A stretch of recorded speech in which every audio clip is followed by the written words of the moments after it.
n'avez pas entendu. Alors, c'est mieux comme ça. Bonsoir à toutes et à tous. Ça va bien? Magnifique. Donc, vous avez le thème ou non? Non? Oh là là, les chocolats. Donc, en fait, on m'a demandé de faire un thème sur le couple,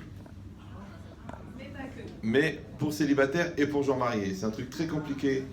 Vous faites un voltigeur. C'est pas grave.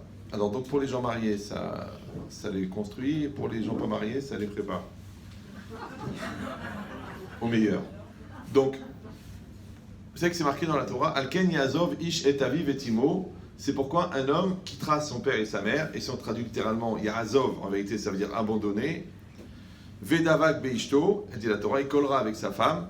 Viyulef Basarefa et Echad, ils formeront une seule chair. Maintenant, en fait, c'est un process que la Torah a donné. Oui. C'est-à-dire que quand la Torah a dit Alken Yazov et Aviv et Timo, ça veut dire qu'il faut couper le cordon ombilical.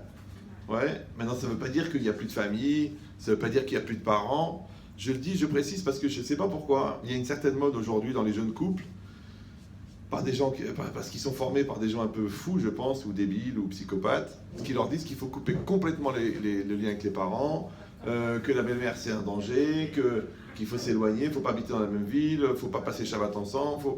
En vérité, c'est juste des gens qui ont une vraie crise de possessivité et qui se servent d'un passouk pour se débarrasser de la famille ou de la belle-mère. Attendez 2 minutes. Parce que sinon les gens ils vont avoir mal à la tête. Donc ça veut dire quoi? Ça veut dire qu'évidemment que le couple il va se former, que l'homme et la femme ils vont faire un, et que ça passe par une logique de couper le cordon ombilical, oui, mais pas dans le sens Razvé Shalom d'abandonner les parents. D'abord un jeune couple il a besoin d'être accompagné et tout ça. En plus c'est bien qu'il passe le... Ah, si ça existe. Ah, Kodakavod. Yes, Napi Bess. J'ai oublié un truc important. On y va. Dédier le cours à la Refouach Shlema de quelqu'un. Comment elle s'appelle? Quoi, faut dire au micro? C'est mieux, que tout le monde entend. Alors, pour la Refouach Shlema de Chaim Victor Ben Zaïza Louise. Amen. Voilà, Bezrat Hashem, qu'on entend des bonnes nouvelles pour toi, Israël. Et Chaya Bat Miriam. Et Chaya Bat Miriam, Bezrat Hashem, qu'on ait des bonnes nouvelles, Bekaro. Je regarde. Et je dirai les noms à la fin, sinon on va passer une semaine. Ah, D'accord, alors à la fin. qui est très grave. Ronen Ben. Le Khayal qui a été. Ronen Ben Nona. Ben Nona. Amen. Mais je dirai à la fin. À la fin, on prendra un peu plus de temps. Comme on est en plein milieu du cours. Donc, je ne sais même plus de quoi je parlais. Ah oui. Donc on a dit que les parents, d'accord, le lien qui existe avec les parents. Maintenant, pourquoi dans le côté négatif, c'est que parfois, malheureusement, les gens ne font pas le travail de dire maintenant, à partir de maintenant, je rentre dans la famille. C'est-à-dire, je crée une nouvelle entité qui s'appelle le couple. Ouais. Parce qu'il y a une logique, c'est que tant que la personne, elle sait qu'elle a où elle est, d'accord, que ses parents sont là, que de toute façon, on va l'accepter, que... Alors peut-être qu'elle ne va pas faire 100% les efforts pour construire son couple. Ouais. Parce que je dis toujours, c'est un couple, c'est comme un homme et une femme. Tu les mets dans une barque, et tu les mets avec des rames, et tu les mets dans la mer. Et quand ils sont vraiment dans la mer, ils vont ramer. Ouais. Et le fait de ramer, c'est ça qui va les faire non seulement se déplacer, mais surtout se solidariser. Parce que pour ramer, pour avancer, il faut ramer en même temps. D'accord? Et ça, c'est le fondement du couple. Le fondement du couple, c'est la solidarité. Solidaire, ça vient de solide, ça vient de sol. Sol, ça veut dire un. D'accord? Maintenant, vous avez 2 pièces de métal qui n'ont rien à voir. Elles sont séparées et on veut les solidariser. Comment on va faire? On va chauffer avec un chalumeau les 2 parois pour déstabiliser la structure énergétique de la matière. Ensuite, on va faire une pression pour qu'il y ait une interpénétration des 2 matières et on attend que ça sèche. Ça s'appelle en français la soudure. Ouais. Maintenant, la chaleur, c'est l'amour que tu vas mettre dans le couple. Et la pression, c'est le respect que tu vas créer dans le couple. Et le mélange des 2, ça crée de la solidarité. Maintenant, si, comme je vois malheureusement souvent, après des années et des années de mariage, il n'y a toujours pas de solidarité, d'accord? Parce que le problème de la solidarité, c'est que ça ne se mesure pas quand ça va bien, ça se mesure quand ça ne va pas. D'accord? Quand il y a un problème d'argent, quand il y a un problème de famille, quand il y a un problème de santé, quand il y a un problème de voisinage. Très dangereuse la voisine. Hein. La meilleure copine aussi, très dangereuse. Oui, parce que si vous êtes amis, c'est qu'elle vous ressemble. Le seul avantage, c'est qu'elle n'a pas les défauts que vous avez vous en tant que mère. Elle a juste à se faire les ongles, alors que vous avez les 5 enfants. D'accord? Donc, ça veut dire quoi? Ça veut dire que la personne, elle va avoir besoin le couple va avoir besoin de solidarité. Et la solidarité, c'est quoi? C'est d'un côté de se rapprocher en enlevant ce qui nous sépare, d'un autre côté de se séparer de ce qui nous sépare. C'est pour ça qu'en hébreu, le mot korban, oui, il vient du mot karov. Korban en hébreu, ça veut dire un sacrifice, et karov, ça veut dire proche.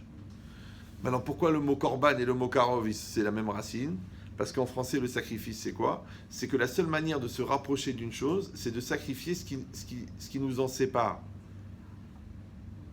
Maintenant, quand vous voulez partir d'ici, je sais pas, à Haïfa, il faut sacrifier 3 heures de voiture, il faut sacrifier de l'essence, il faut sacrifier du temps, il faut sacrifier des nerfs, ouais. Donc il faut faire des sacrifices. Et les sacrifices, c'est ça qui va vous permettre d'arriver à Haïfa. Alors qu'est-ce qui sépare un homme et une femme? L'orgueil et l'égoïsme. L'égoïsme. L'orgueil et l'égoïsme. Ouais, ce qu'on appelle en français l'amour-propre. Bien qu'on ne voit pas ce qu'il y a de propre là-dedans, c'est plutôt sale, ouais. Mais c'est ça le problème. C'est qu'il y a un homme d'un côté, une femme de l'autre, et on veut que les deux se rapprochent. Maintenant, la seule manière de rapprocher deux choses, c'est de sacrifier ce qui les sépare. Qu'est-ce qui les sépare? L'orgueil et l'égoïsme. Maintenant, il y a 2 manières de sacrifier. Tu peux sacrifier parce que tu vas dire je sacrifie, je me sacrifie sur l'autel du couple. Ou non, tu peux sacrifier positivement. Ouais, parce que pour se débarrasser de son égoïsme, soit il faut se tuer à donner, parce que ça tue de donner, soit il faut se faire plaisir de donner. Vous me sentez la différence ou non? Ouais. Pour remettre en cause son égoïsme, soit il faut dire je vais me casser, je vais me détruire, je vais m'annihiler, soit il faut dire non, je vais regarder l'autre à travers l'autre et non pas à travers moi. C'est-à-dire en français, il faut s'oublier un peu. Maintenant, tant que toi, tu regardes l'autre à travers toi, tu ne comprends pas l'autre, puisque tu te vois toi.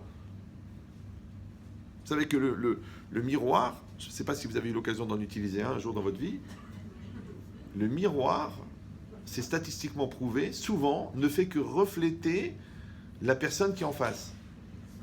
Vous me dites si je vais trop loin au niveau abstraction, ça va ou non? Souvent, le miroir reflète la personne qui est en face du miroir. Donc souvent, dans le miroir, le reflet, c'est le reflet de la personne qui est en face du miroir. Oui, non, oui. Non, je vérifie le niveau du cours. Là, vous comprenez ce que je dis? Ouais. Bon. Eh bien, c'est faux. Parce que dans les 3/4 des gens, quand ils se regardent dans le miroir, ils voient l'autre. Par exemple, ils arrivent en retard, ils disent à l'autre, tu traînes. Vous me suivez? Ils n'ont pas assez d'argent, ils disent à l'autre, tu dépenses. Donc tu vois bien que dans le miroir, c'est pas toi qui apparaît, c'est l'autre. C'est comme si quelqu'un il a bu un café, il a une petite tache d'expresso ici. Ça peut arriver. Ouais, bon, c'est joli, ça donne un genre, faut apprécier. Ben, qu'est-ce qu'il fait? Il se regarde dans le miroir, il dit, mince, il y a une tache. Et qu'est-ce qu'il fait? Il frotte le miroir. Donc, le miroir, c'est ta femme, c'est ton mari, c'est tes enfants. S'il y a une tache, il ne faut pas frotter le miroir. Il faut se frotter soi-même. C'est pour ça que le plus grand engagement qu'il faut prendre dans le mariage, ouais, c'est de travailler ses midotes. De prendre sur soi, de dire je vais travailler mon orgueil, ma bêtise, ma lourdeur, ma capacité à me remettre en cause, ma générosité. Mais si je ne m'engage pas à travailler, je vous dis clairement, je ne vais pas vous mentir, vous avez tous un certain âge. Ouais, les gens qui ne s'engagent pas à travailler, c'est ce qu'ils font. Ils demandent à l'autre de travailler. Ça s'appelle en français un transfert de culpabilité. Un transfert de responsabilité. Et nouvellement, j'ai été obligé de créer le mot parce que je ne l'ai pas trouvé chez les psychologues qui eux-mêmes ont besoin de... Ouais, un transfert d'existentialité. Ça veut dire que tu obliges l'autre à exister à ta place. Mais si vous croyez en Dieu, tout le monde croit en Dieu là? Oui, non? Vous croyez en Dieu? Non, c'est pas évident. Non, parce que croire en Dieu, comme j'ai dit 1 million de fois, mais je sais pas, les gens ils continuent à s'étonner, mais je continuerai à le dire, c'est pas seulement manger kasher et faire Shabbat et s'habiller sniout, ça c'est évident, parce que moins que ça, il faut envisager la conversion au judaïsme. Ouais. Donc c'est pas ça croire en Dieu. Croire en Dieu, Vous entendez pas? Donc là, vous entendez mieux. Ah, donc depuis tout à l'heure, personne n'entend. Ah, pour ça que vous étiez d'accord. Je me disais, mince, quelle midote, que Léainara. Pourtant, c'est bizarre, c'est parce qu'on dit que les gens qui s'entendent bien, ce sont des gens qui s'écoutent. Donc les gens qui ne s'entendent pas, c'est pas qu'ils ont un problème de surdité, c'est qu'ils ne s'écoutent pas. Ça va? Donc maintenant, qu'est-ce qu'on est en train de dire? Que... De quoi je parlais juste avant? Oui, c'est que la Emouna, c'est pas seulement de faire les mitzvot, ça c'est évident. Vous êtes juif, vous êtes en Israël, donc qu'est-ce que vous foutez là? Fallait partir en Congo, ouais. Donc, la Emouna, c'est pas seulement de faire les mitzvot. La Emouna, c'est d'accepter avec une acceptation totale que la réalité qui est en face de moi, elle est adaptée à moi. Au jour le jour, minute par minute. Donc c'est mon mari, c'est ma femme, c'est mes enfants, c'est mon corps, c'est ma parnassa, c'est ma ville, c'est ma communauté, c'est ma belle-mère. Oui, il faut le dire. Je sais que c'est dur. Ouais, il faut l'accepter. D'accord? Bon, moi je suis l'exception, j'ai une belle-mère extraordinaire et je touche du bois. D'accord? Mais l'idée c'est quoi? C'est qu'une personne, elle accepte que sa réalité, elle est adaptée. Parce que le premier danger dans le démarrage d'un travail, quel qu'il soit, c'est le déni de réalité. Vous me suivez ou non? C'est le déni de responsabilité, c'est le déni de lien. Moi, j'ai rien à voir, de toute façon, c'est toi qui es folle, c'est toi qui es fou, va chez le rabbin, va te faire soigner, va faire... Mais pourquoi tu es là alors? Si tu n'as rien à voir avec la situation, pourquoi tu es là? Donc si toi tu es là, c'est que tu as un travail à faire avec moi, ou à côté de moi, c'est comme tu veux. Et moi, j'ai un travail à faire avec toi, ou à côté de toi.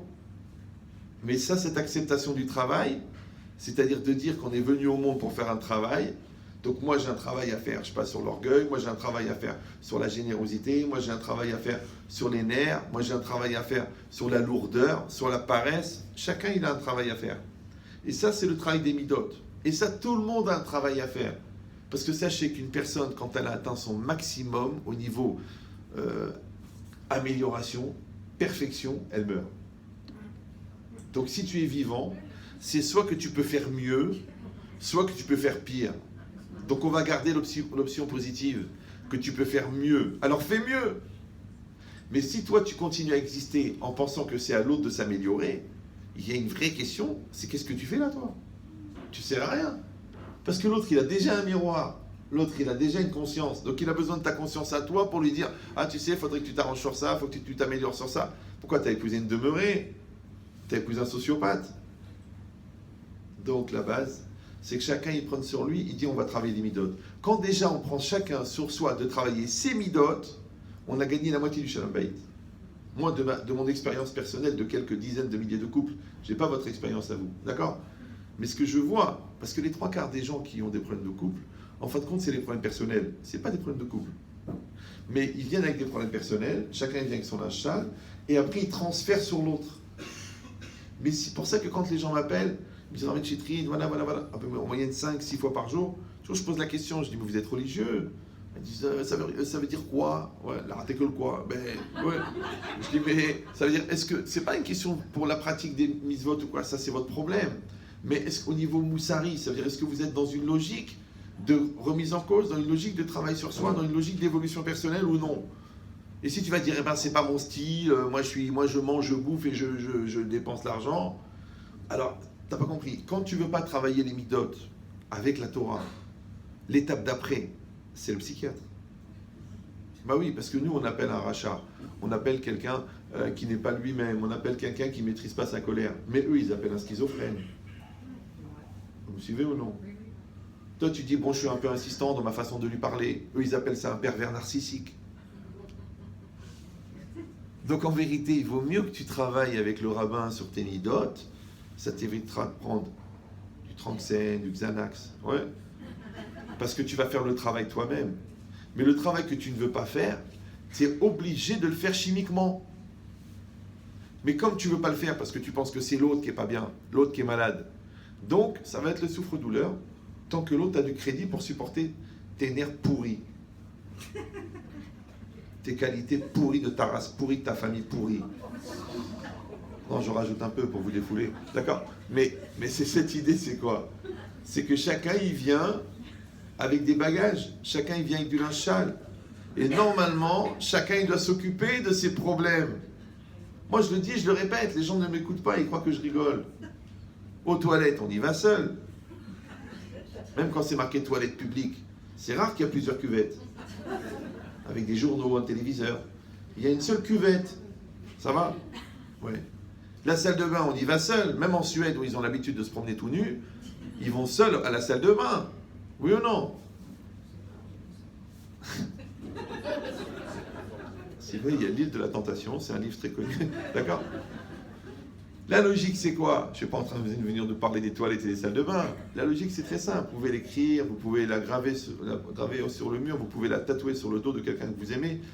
C'est que les endroits où tu te débarrasses de ta crasse, tu n'es pas obligé d'inviter les gens que tu aimes. Donc il y a les toilettes physiques pour aller aux toilettes, mais il y a les toilettes morales de travailler ses midotes. Maintenant, tu sais que tu es mchon. Toi, tu sais que tu es laxative.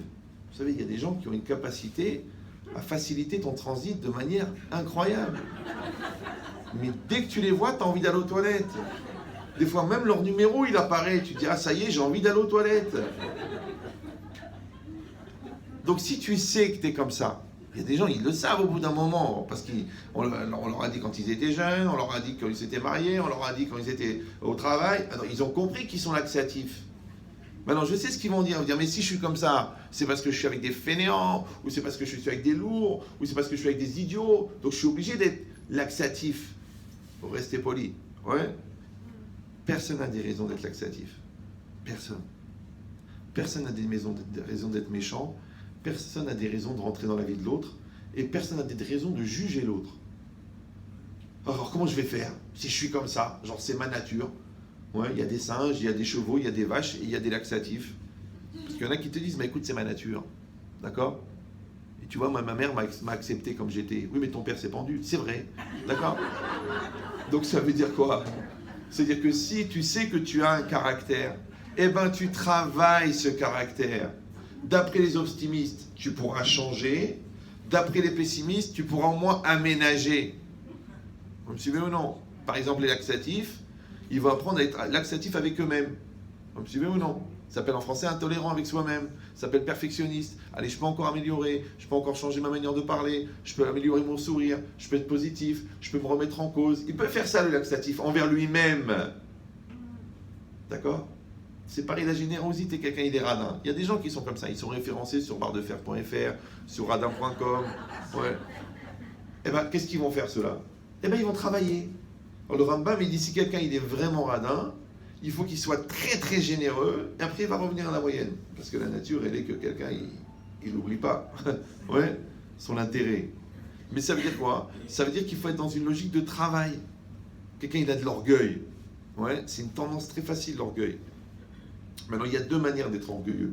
Soit tu es orgueilleux parce que tu as le droit d'être orgueilleux, parce que tu es bon, tu es beau, tu es intelligent, tu es mince, tu es barbu, Bon, ouais, soit tu n'as pas de raison d'être orgueilleux. Si tu n'as pas de raison d'être orgueilleux, ça veut dire que ton orgueil, c'est une carapace pour cacher ta nullité. C'est ça que j'ai dit en français souvent, que l'orgueil, c'est la dignité des nuls. Les gens qui sont nuls sont obligés d'être orgueilleux. Parce qu'ils croient que quand ils sont orgueilleux, on ne voit pas qu'ils sont nuls. Mais quelqu'un qui est bon, il n'a pas besoin de frimer, puisqu'il est bon. C'est comme si quelqu'un c'est un bon docteur. Il n'a pas besoin de dire, ah, vous savez comment je soigne une personne, et vous savez qu'est-ce que j'ai fait, et moi je suis diplômé. Tu n'as pas besoin, t'es bon, t'es pas bon, c'est pas grave. Vous me suivez ou non? Comme un lion, vous voyez un lion qui fait 2,50 m de long, 1,40 m de haut, 200 kg, vous êtes tranquillement en train de regarder la télé, il rentre dans la salle à manger. Vous tournez la tête, il y a sa gueule comme ça ouverte, comme ça. Et vous n'avez même pas votre kadish en phonétique sur vous. Et vous savez que vous allez mourir. Il y a un lion là. Un coup de morsure, 10 kilos de viande. Et bien le lion, il n'a pas un badge avec marqué dangereux. Parce que c'est un lion. Et un rat. Je sais que vous êtes tous affolés des rats. Mais si un rat, même une souris, petite souris. Hier soir, j'attendais l'avion à Roissy. Il y a une petite souris qui est passée, à Charles de Gaulle. Je dis, ça, la France. Ouais. Donc, Et si un rail se présente, ouais, devant vous, il est tout petit, il fait 6 cm sur 4 cm, mais il a un gros badge avec marqué dessus Lyon. Vous êtes impressionné? C'est ça le problème. Le problème, c'est ça. C'est que la personne qui est orgueilleuse, souvent, c'est pour cacher sa nullité. Mais dans la Hanava, la modestie, Ziamakir et Mekomo, c'est celui qui connaît sa place. Maintenant, si tu es bon, de le savoir, c'est de la modestie. Si tu n'es pas bon, de le savoir, c'est de la modestie. Tu connais tes capacités. Comme toi, tu dis, je peux préparer un Shabbat pour 20 personnes, je ne peux pas préparer une soirée pour 200 personnes. Moi, je le sais. D'accord? Eh ben, je le sais. Tu dis, je peux faire un travail, je passe sur ordinateur, je ne peux pas faire un travail en direct avec le public. Moi, je ne suis pas vendeur. L'autre, le contraire. Il dit, moi, je suis un vendeur, je ne suis pas un gars qui va faire de la formation ou de l'électronique. Chacun, il sait ce qu'il est. Et chacun, il sait de quoi il est capable. Et bien, savoir ce qu'on est et savoir de quoi on est capable, ça s'appelle de la modestie. Ça s'appelle en français la connaissance de soi. Maintenant, quand moi, je n'ai pas réglé le problème avec moi-même, parce que j'ai honte de mon métier, ou j'ai honte de ma naissance, ou j'ai honte de ma famille, ou j'ai honte de mon corps, ou j'ai honte de ma manière de parler, donc je ne suis pas égal avec moi-même, je ne suis pas cool avec moi-même, je ne suis pas bien dans ma tête. Et bien, mon mal-être, dans les 3/4 des cas, quand je ne l'accepte pas, je le transfère. Vous me suivez ou non? Par exemple, vous verrez souvent que les gens qui critiquent les autres, c'est souvent les gens qui ont une mauvaise image d'eux-mêmes. Les gens qui n'arrivent pas à aimer les autres, c'est des gens qui eux-mêmes ne s'aiment pas. Les gens qui ont qui ont plein de possibilités, c'est souvent des gens qui sont dans l'hésitation en fait, parce qu'ils n'arrivent pas à décider. Donc ça veut dire que chacun d'entre nous, il est défini par son comportement. Maintenant, nous déjà à titre personnel, puisqu'un couple c'est 2 personnes, vous savez souvent c'est 2, d'accord? Et 2 c'est 2 fois 1, et 1 c'est 1, c'est que chacun d'entre nous, dans le couple, que ça soit avec 6 mois de mariage, 1 an de mariage ou 20 ans de mariage, il doit s'engager à perpétuer un travail sur soi, sur ses méthodes personnelles. Moi, je vais travailler. Toi, fais ce que tu veux. Ouais. Et l'autre, il dit, moi aussi, mon amour, je vais travailler. Mais si on n'a même pas compris qu'il faut travailler, ou si, pire encore, on sait qu'il faut travailler, mais on ne veut pas travailler, et pire encore, on sait qu'on doit se travailler, mais on oblige l'autre à se travailler, donc qu'est-ce qu'on fait en fin de compte? Eh bien, soi-même, on ne se construit pas, parce qu'on est occupé à faire évoluer l'autre, soi-disant. Ouais.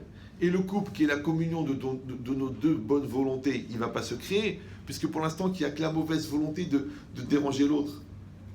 Donc, ni on construit le couple, ni on construit la personne. Ça va? C'est pour ça que quand je reçois les gens, je ne le fais plus, hein, ne me cherchez pas à avoir un rendez-vous. Ouais. Eh bien, d'abord, on voit séparément les gens. Moi, je pense que c'est comme ça qu'il faut faire. Enfin, moi, encore une fois, c'est ma petite expérience, d'accord? Et d'abord, on fait un scanner de chacun, parce que chacun, il vient avec un profil, chacun, il vient avec un passé, chacun, il vient avec une sensibilité, chacun, il vient avec une écoute. Et après, on voit les 2. Ouais. Mais en général, je vous dis la vérité, quand vous prenez un billet de 100 €, s'il est neuf, ouais, il n'est pas plié, et vous le déchirez en 2, ce qu'on appelle une déchirure aléatoire, parce qu'il est neuf. Ouais. Mais quand vous déchirez un côté, l'autre côté, le relief de la déchirure, vous le connaissez, puisque vous avez l'autre côté. Vous me suivez ou non? C'est-à-dire que quand vous avez compris l'homme, vous avez compris la femme. Quand vous avez compris la femme, vous avez compris l'homme. Pourquoi? Parce que chacun, il est ou complémentaire de l'autre, ou par mimétisme. Donc le nerveux, il va épouser ou quelqu'un de plus nerveux que lui, ou quelqu'un qui s'énerve jamais. L'enfer. Le menteur, il va épouser quelqu'un qui ne mange jamais, il va mourir. Et en plus, elle sait quand est-ce qu'il ment. Ouais. Ou alors qu'il manque plus que lui. Il ne peut pas l'accuser de menteur, puisque lui, il est menteur. Vous me suivez ou non? C'est ça, Kadosh Baruch Hu, mais avec Zivugim. Hachem, il crée des couples. Maintenant, le principal objectif d'un homme sur la terre, c'est de faire le tikkun. C'est quoi le tikkun? Ouais. C'est sa réparation. Maintenant, la réparation au niveau de la Kabbalah, eh ben, c'est que toutes les étincelles de Taneshama sont passées par un certain travail de récupération. Mais le travail au niveau personnel, le tikkun personnel, c'est le tikkun des midot. Et ça, c'est tous les jours. Ça va être compliqué. Si vous ne comprenez pas ce que je dis, c'est bien. Si c'est une anecdote, on a déjà passé les années folles, les anecdotes, d'accord? Et moi, comme je n'ai pas de plan, je ne sais pas où je vais. Donc si vous m'interrompez, on perd le reste. Donc ça devient un cours particulier, ça démarre à 18 000 €. Je ne sais pas votre mode de paiement. D'accord. Non, j'exagère, c'est beaucoup plus cher. D'accord. Donc, c'est quoi l'idée? L'idée, c'est que déjà, il faut accepter cette notion de travail des midotes. Je sais, ça a l'air évident pour tout le monde. Ouais. Mais si on faisait ça, moi, mes élèves à moi, qui viennent à mes cours pendant 3 ans, 4 ans, 5 ans, quand ils viennent pour se marier, ils me demandent une bracha, je dis, il n'y a pas de bracha. Ils me disent, comment il n'y a pas de bracha? Je dis, non. Je dis, il faut travailler. Je dis, c'est quoi ton problème à toi? Ah, mais j'ai un problème de respect de moi. Tiens, voilà pour toi. Ah, moi j'ai un problème, j'arrive pas à prendre des décisions. Tiens, voilà pour toi. Ah, moi j'ai un problème de colère. Ah, moi j'ai subi un petit truc quand j'étais petite par mon cousin. Tiens, voilà un travail de reconstruction personnelle. Ça veut dire que tu donnes à chacun pour se construire personnellement. Et bizarrement, les gens qui sont construits personnellement, c'est beaucoup plus facile pour eux de construire leur couple. Sinon, ouais, qu'est-ce qu'ils vont faire? La moitié de leur vie, ils vont accuser l'autre. Ouais. Et l'autre moitié, ils vont se rendre compte qu'en fin de compte, ça vient d'eux. Ils vont être tellement découragés par le travail qu'ils n'ont pas fait qu'ils vont renoncer à le faire. Résultat des courses, ou hello. Mais si tu dis, écoute, moi, je suis un Ben Israël. Je suis religieux ou je ne suis pas religieux? J'ai un travail à faire. Encore une fois, tu veux le faire avec le moussard, avec les chachamim, inématov. Tu veux pas, tu vas chez un psy, normal, tu vas chez un thérapeute, va travailler, va. Tu vas faire du bouddhisme, va travailler, va. Mais accepte que tu es responsable. Accepte que c'est lié à toi. Accepte que tu dois grandir personnellement. Parce que sinon, je te dis, tu vas passer ta vie à écouter ton Yetzer Hara. Et qu'est-ce qu'il fait le Yetzer Hara? Il te propose d'accuser l'autre. Il te propose de ne pas assumer. Il te propose de te laisser aller. Il te propose d'imposer tes mauvaises midotes à l'autre. C'est ça le Yetzer Hara. Parce que comme la mitzvah, c'est de se réaliser, donc le Yetzer Hara, c'est de ne pas se réaliser. Comme le Yetzer Hara, c'est d'assumer, donc la mitzvah, c'est d'assumer, le Yetzer Hara, c'est de ne pas assumer. Comme le travail, c'est de se construire et d'aimer l'autre autant que soi, ouais. Donc le Yetzer Hara, ça va être de haïr l'autre plus que soi. C'est facile, à la limite, c'est linéaire. D'accord? C'est mécanique. Parce que les gens, ils essayent, ils disent, c'est compliqué, vous savez, je ne suis pas psychologue, je suis pas... Mais ok, mais tu as du bon sens quand même. Si c'est pas par analyse, tu peux le comprendre par intuition. Là, tu sens que c'est faux, là, tu sens que c'est pas vrai, là, tu sens que tu te moques du monde. Ça, c'est un très très grand professeur russe qui s'appelait le professeur de qui je me fiche. Vladimir de qui je me fiche. Ouais. Et le professeur de qui je me fiche, il a dit, quand tu sens que l'autre se moque de toi, tu le sais. Quand tu sens que toi, tu te moques de l'autre, tu le sais. Mais quand toi, tu te moques de toi, tu le sais.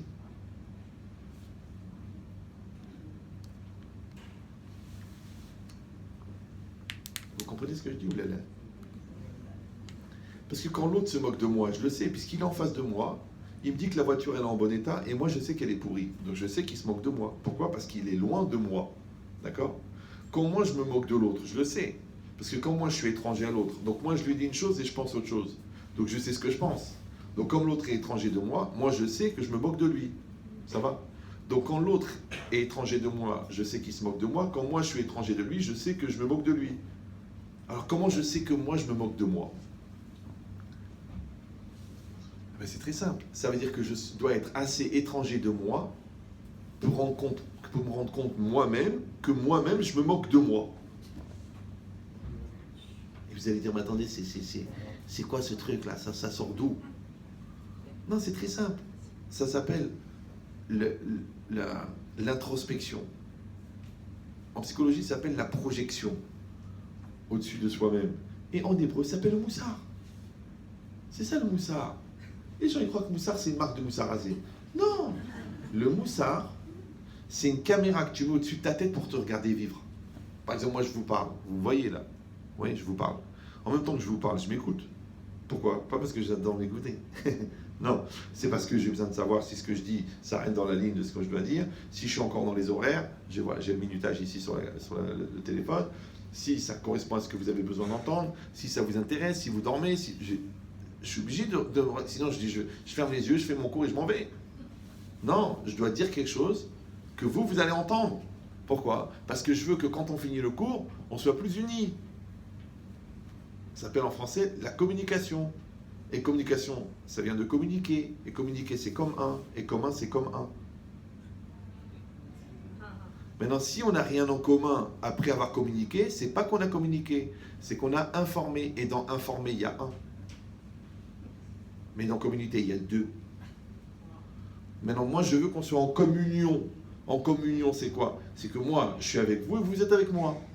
Maintenant, si les deux, on est ensemble, c'est très bizarre, parce que moi, je vous parle à vous, oui, et vous, vous avez l'impression que je parle à chacun de vous. Vous dites, mais attends, mais d'où il me connaît? Mais attends, il a vécu avec nous, d'où il connaît mon mari, celui-là? Mais non, quand vous, en tant que femme, vous écoutez, vous ne devez pas écouter pour votre mari, vous devez écouter pour vous. Et lui, il doit écouter pour lui. Parce que sinon, Raudo de Colo, cousin de Marco Polo, vous retombez dans le piège, eh bien, j'ai bien retenu combien l'autre était concerné. Mais dans concerné, il y a cerné. Donc, je dois accepter d'être concerné. Maintenant, quand je suis concerné, ça m'aide à grandir, puisque j'entends quelque chose qui me concerne. Si j'arrive pas à accepter d'être concerné, c'est justement parce que je me sens cerné. C'est ça qui me rend concerné. Mais moi, je veux pas. Moi, je veux entendre. Et je veux apprendre. Et je veux changer. Je veux grandir. Pourquoi? Vous allez me dire pourquoi? Peut-être je suis parfait, comme elle dit ma mère, mon fils le roi, mon fils le magnifique, mon fils le resplendissant. Ok. Mais, encore une fois, si on était déjà parfait, qu'est-ce qu'on fait dans ce monde? Donc on est venu pour travailler. Moi, je vous dis la vérité. Ne le prenez pas mal. Mais moi, je profite plus que vous du cours. Bah oui, parce que vous, moi le cours, là j'ai pas de feuille, vous avez vu, j'ai rien. Ouais. Donc en fait, je fais un travail. Je fais un travail sur moi auquel vous assistez. Bande de voyeurs. Maintenant la logique, c'est que quand on est dans l'essentiel de l'intériorité, tout le monde est concerné. Maintenant moi j'ai déjà réfléchi à ces notions-là. Et j'ai déjà enseigné ces notions-là. Et j'ai déjà étudié ces notions-là. Mais surtout, j'ai déjà travaillé ces notions-là. Maintenant, le Messia Técharim, il dit, si tu veux sortir du labyrinthe, demande à quelqu'un qui est déjà sorti du labyrinthe. Maintenant, nous, normalement, en tant que parents, étant donné qu'on est responsable de la sortie des labyrinthes de nos enfants, c'est qu'on est soi-même déjà sorti du labyrinthe. Parce que si tu ne connais pas le chemin, comment tu vas expliquer à l'autre comment il faut sortir? Non, c'est quoi le labyrinthe? Le labyrinthe, c'est le chemin que tu vas parcourir dans ton intériorité pour que ta personne en toi, qui est enfermée en tant que potentiel, elle arrive à traverser les méandres de ta personnalité, de ta psychologie, de ton corps, de tes limites, du regard de l'autre, de l'argent, de tout, pour arriver à l'extérieur. En fait, pour te réaliser. Maintenant, quand toi, tu as réussi à te réaliser, c'est que tu as déjà fait le travail par rapport à ton Yetzirara, alors tu peux aider l'autre à se réaliser. Mais si toi, tu ne te réalises pas, comment tu vas aider l'autre à te réaliser? Je rappelle que le plus grand traumatisme d'un noyé, c'est de voir le maître nageur qui vient pour le sauver, qui lui-même se noie. Imagine le gars, il est en train de se noyer. Ah! Et il y a un gars à côté de lui en train de faire ah! Il dit, tu te noies? Il dit, non, je suis le maître nageur. Alors c'est un calvaire à mort. Si déjà les maîtres nageurs, ils se noient, à plus forte raison, les noyés, ils se noient. Ça va? Donc si les enfants, ils voient que les parents se noient dans un verre d'eau, je crois que c'est ça qui va les encourager à se marier. Et malheureusement, je vous dis encore de ma petite expérience, souvent des gens, ils reproduisent le modèle qu'ils ont vu à la maison. Donc vous n'êtes pas seulement responsable de votre personne, vous n'êtes pas seulement responsable de votre couple, vous êtes même responsable du couple de vos enfants, du couple de vos petits-enfants, parce que ça se transmet génétiquement, la Roma. Ouais. Du couple de vos arrière-petits-enfants. Je dis, mais laissez-moi tranquille, je suis mort déjà. Non, la Solika, non.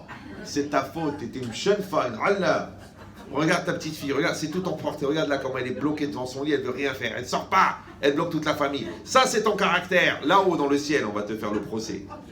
Tu dis, mais je suis déjà morte. Ça veut dire que la chance qu'on a, c'est que quand on travaille nos midotes et qu'on l'inscrit dans notre essence, ça rentre dans notre sang. Et le sang, il a la même nature que la semence. Donc ça rentre dans la génération d'après. Je ne sais pas si vous me suivez. Ça veut dire que si on est des gens intelligents, on a compris que ce n'est pas que pour nous. C'est aussi pour nos enfants. C'est pour ça que je dis souvent aux couples, je dis, mais ok, ta femme elle est folle, toi t'es un imbécile, toi c'est un idiot, ok. Mais j'ai dit, mais réfléchissez, c'est rien ce que vous avez, c'est rien. Elle dit, oui, mais elle dépense trop, oui, mais elle a grossi, oui, mais lui, il a son caractère, lui, sa mère, lui, sa frère, mais tout ça, c'est rien. Ça s'appelle en français des enfantillages. Pourquoi ça s'appelle des enfantillages? Pourquoi? Parce que ce que tu ne supportes pas chez l'autre, et que tu supportes chez toi, parce qu'imagine-toi que le reproche de l'autre, tu les acceptes pas, donc toi, tu penses que tu es magnifique. L'autre, tu penses qu'elle est magnifique. Toi, tu vois les défauts, l'autre, tu vois les défauts. Mais c'est rien tout ça, à côté de voir ça chez les enfants. Voilà, vous allez sur loreallenou.com, ouais. Quand les deux, vous voyez que l'enfant, il a ton caractère pourri, tu dis, je crois qu'on a raté un truc là. Je crois qu'on a raté un truc. Ouais. Et si vous dites, c'est pas grave, ce qui compte, c'est qu'il soit dans la religion, dans la Torah. Mais la base des Averot, c'est les mauvaises midot. Et la base des mitzvot, c'est les bonnes midot. Et c'est pas moi qui a dit ça. C'est pas Freud qui a dit ça. Ouais. C'est Rav Chaim Vital, dans Sha'ar Kedusha. Vous pouvez le lire avant de mourir, c'est les 3 premières pages. Ouais. Ça va? Vous n'êtes pas obligé de mourir le lendemain. C'est pas une mitzvah non plus. Ouais, d'accord. Mais l'idée, c'est quoi? C'est que la personne, elle voit qu'en fait, les midot, les qualités morales, c'est la base de tout.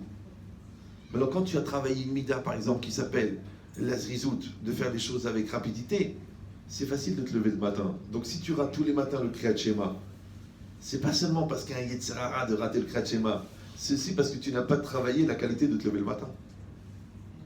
Moi, je connaissais quelqu'un de très riche et pas du tout religieux.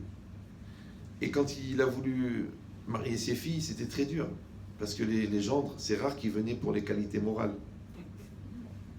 Enfin, disons que pour eux, c'était pas ça qui était capital.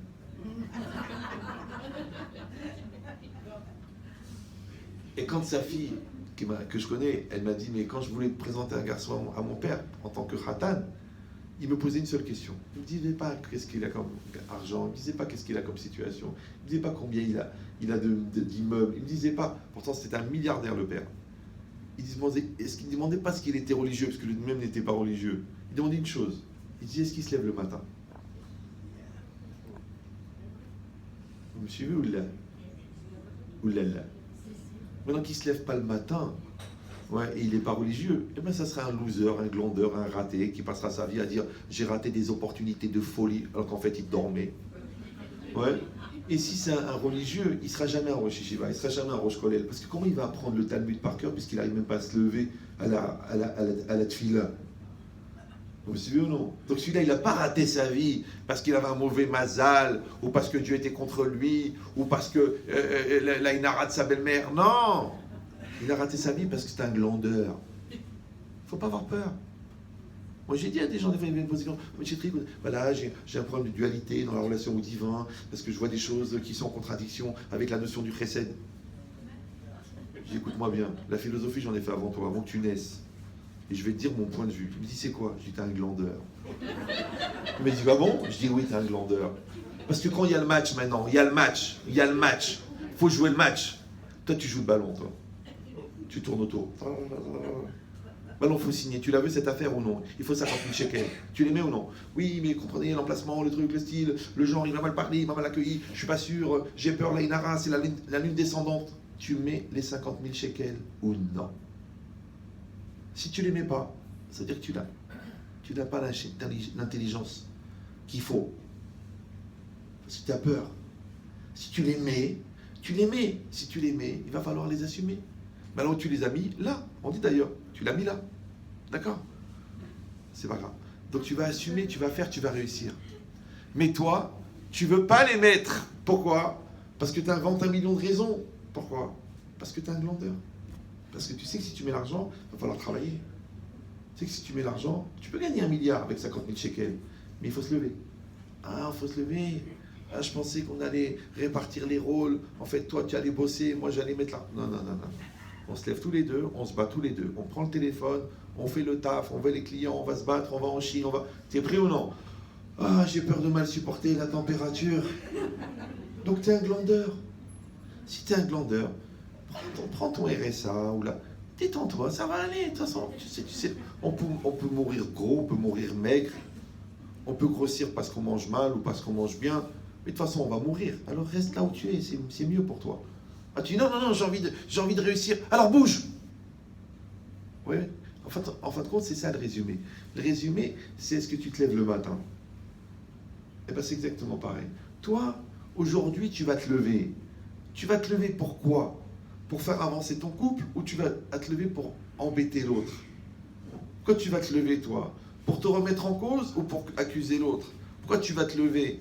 Pour faire ce que Hachem t'a demandé ou pour expliquer pourquoi tu n'es pas obligé de le faire? Pourquoi tu vas te lever? C'est facile. Maintenant, si vraiment tu sens que tu vas te lever pour rien, reste au lit. T'es moins dangereux, on dira « Oh, il dort. » Je crois qu'il dort. Hein. Et ça, c'est un phénomène bizarre.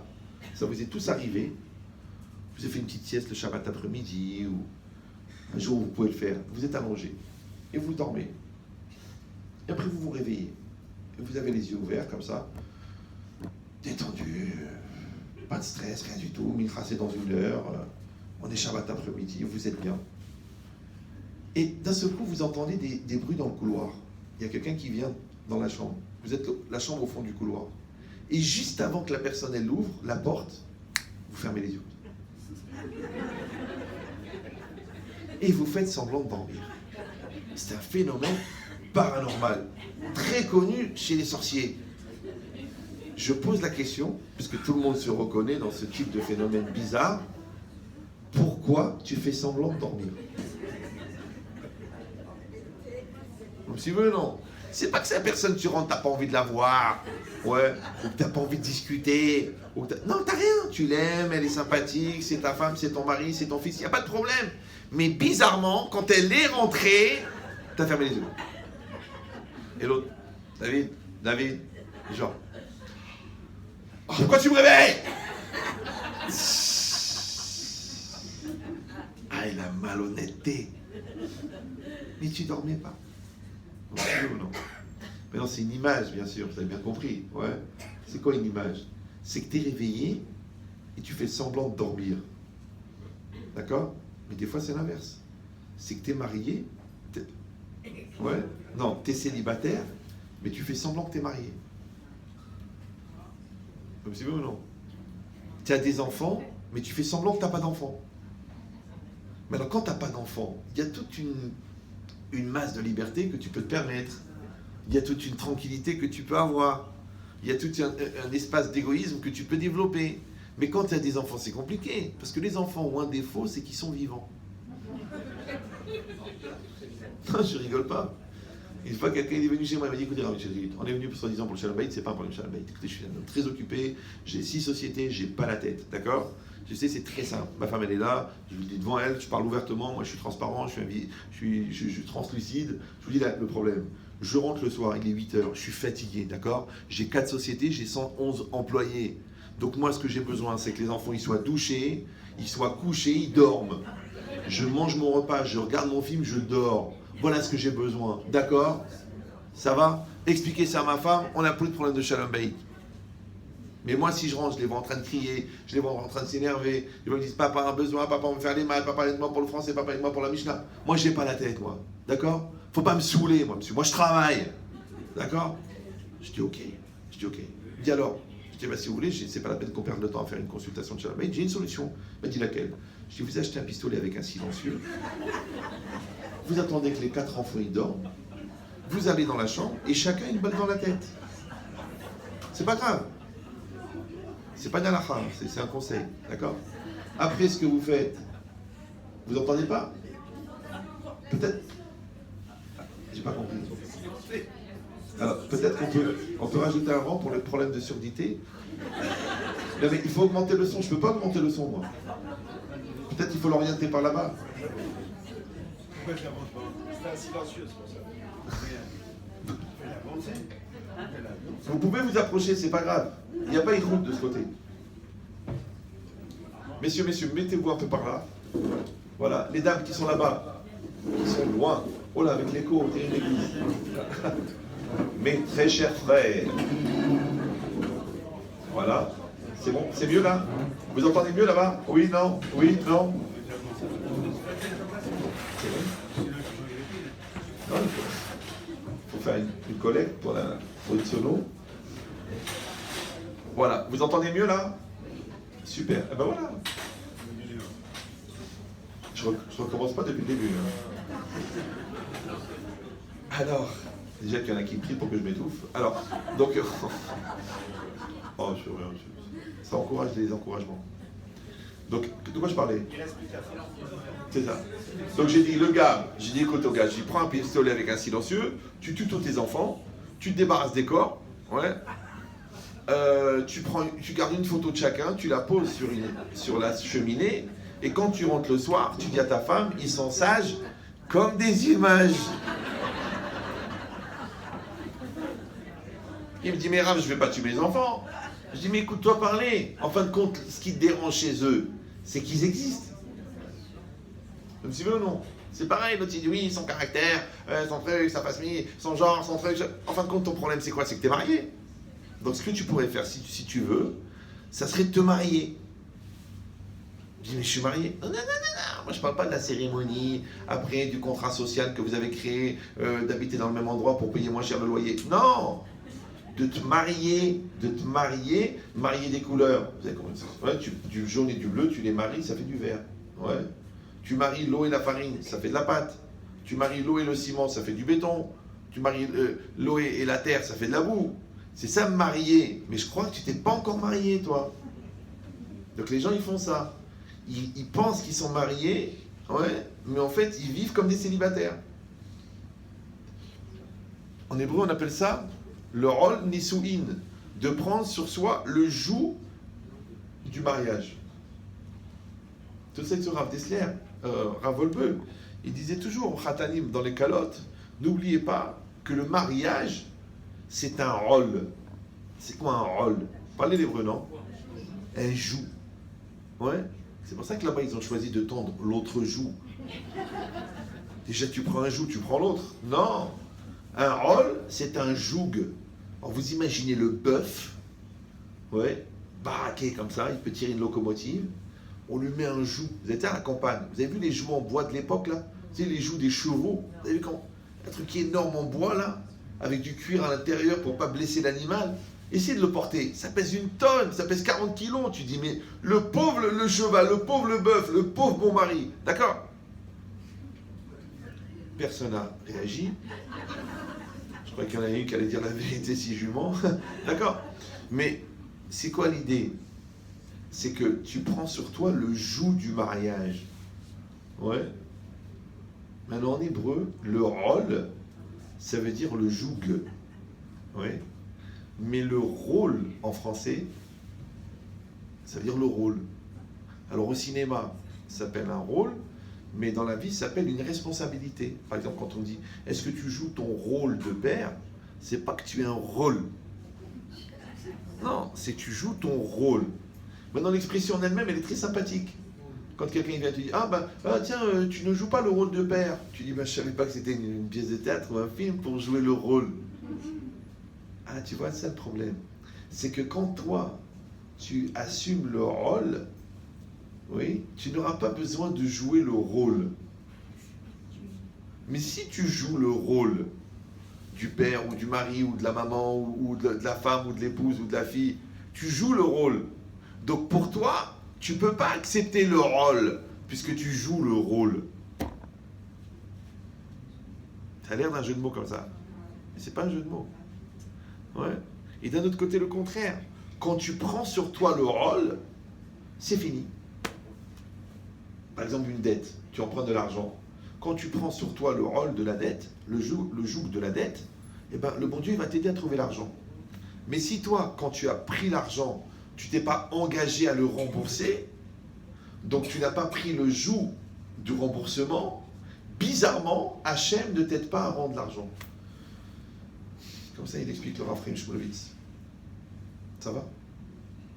C'est pour ça que c'est marqué dans la Gemara que celui qui ne rembourse pas ses dettes, il perd sa femme.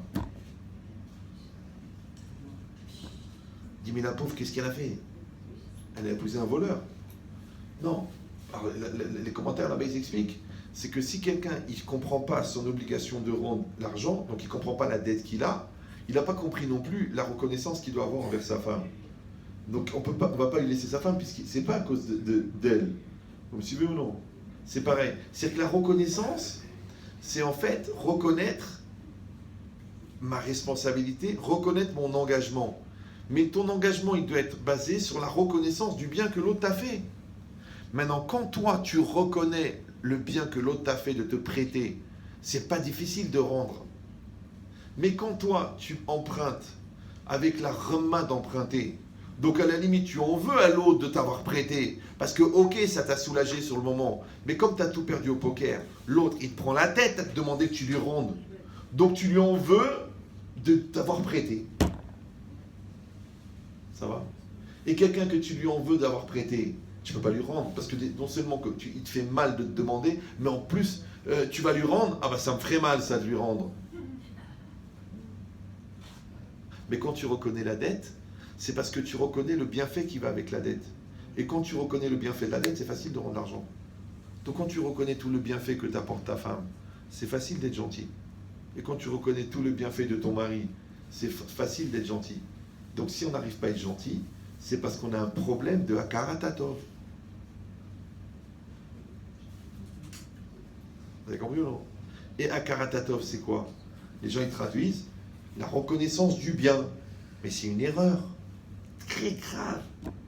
Moi, je vous souhaite de vous soigner de cette maladie. Parce que Hakaratatov, ça ne veut pas dire reconnaître le bien. Vous me direz, ah, mais c'est de l'hébreu. Non, restez calme. Parce que quand tu reconnais le bien, ça fait ressortir le mal. Donc, Tov dans la Torah, ça ne veut pas dire bien. Ça, c'est à l'Ulpan. Boker Tov. Comment on réveille un joueur de cartes? Boker Tov. D'accord? Yom Tov. Mazal Tov. Tov, ça ne veut pas dire bien. C'est une erreur. Tov, ça veut dire complet. Quand un homme et une femme se marient, on dit Mazal Tov. Quand un homme il est entier, on dit Adam Tov. Quand on dit Yom Tov, ça veut dire c'est un jour qui est complet. Maintenant, dans le complet, il y a du bien et du mal. Vous me suivez ou non? Dans le mariage, il y a des bons côtés et des mauvais côtés. Parce que d'un côté, il est généreux, il t'emmène aux Bahamas. De l'autre côté, il veut t'embrasser alors qu'il ne sait pas laver les dents. Tu dis, je vais mourir. Il y a des bons côtés et des mauvais côtés. Maintenant, si toi, tu sais que Tov, ça veut dire complet, tu dois aimer la personne Tov, c'est-à-dire complet. Mais si toi, tu aimes que les bons côtés, fais attention, parce que quand on fait focus sur les bons côtés, ça fait ressortir en relief les mauvais côtés. Voilà. Vous me suivez ou non? C'est pour ça qu'on vous dit, il faut aimer l'autre sans condition. Même le maire, à la mairie en France, qui est laïque, et pas laïque, il est laïque. Ouais, ça veut dire c'est la laïque. Ça s'appelle la laïcité. Ça veut dire c'est un niveau très très bas dans le laïque. Ouais. Eh bien, il vous l'a dit quand vous êtes mariés. Vous êtes mariés pour le meilleur et pour... Pourquoi il dit ça? C'est bizarre. Tu viens pour te marier, tu es content, tu es heureux, elle est belle, elle est jeune, lui il est mignon, il est sympathique, c'est le plus beau jour de ta vie. Qu'est-ce qui vient ce prophète de malheur? Il te dit vous êtes mariés pour le meilleur et pour le pire. Oui, mais il a raison. Parce qu'il y aura des bons moments, et il y aura des moins bons moments. Il y aura des moments fraîcheur, jeunesse, beauté, et il y aura aussi des moments de...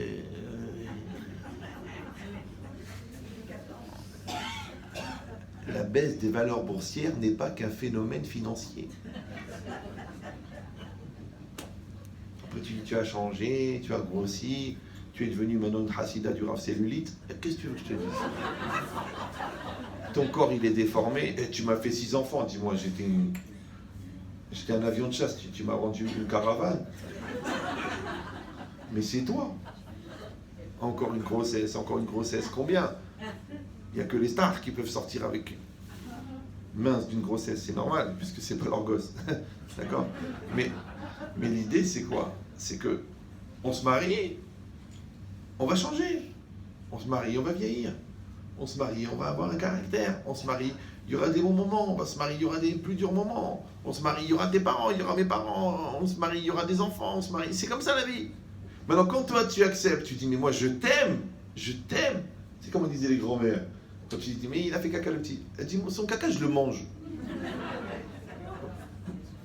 Son pipi, je le bois. Tellement il aime le bébé, elle l'aime. Tu dis, mais c'est dégueulasse. Non, c'est mon bébé.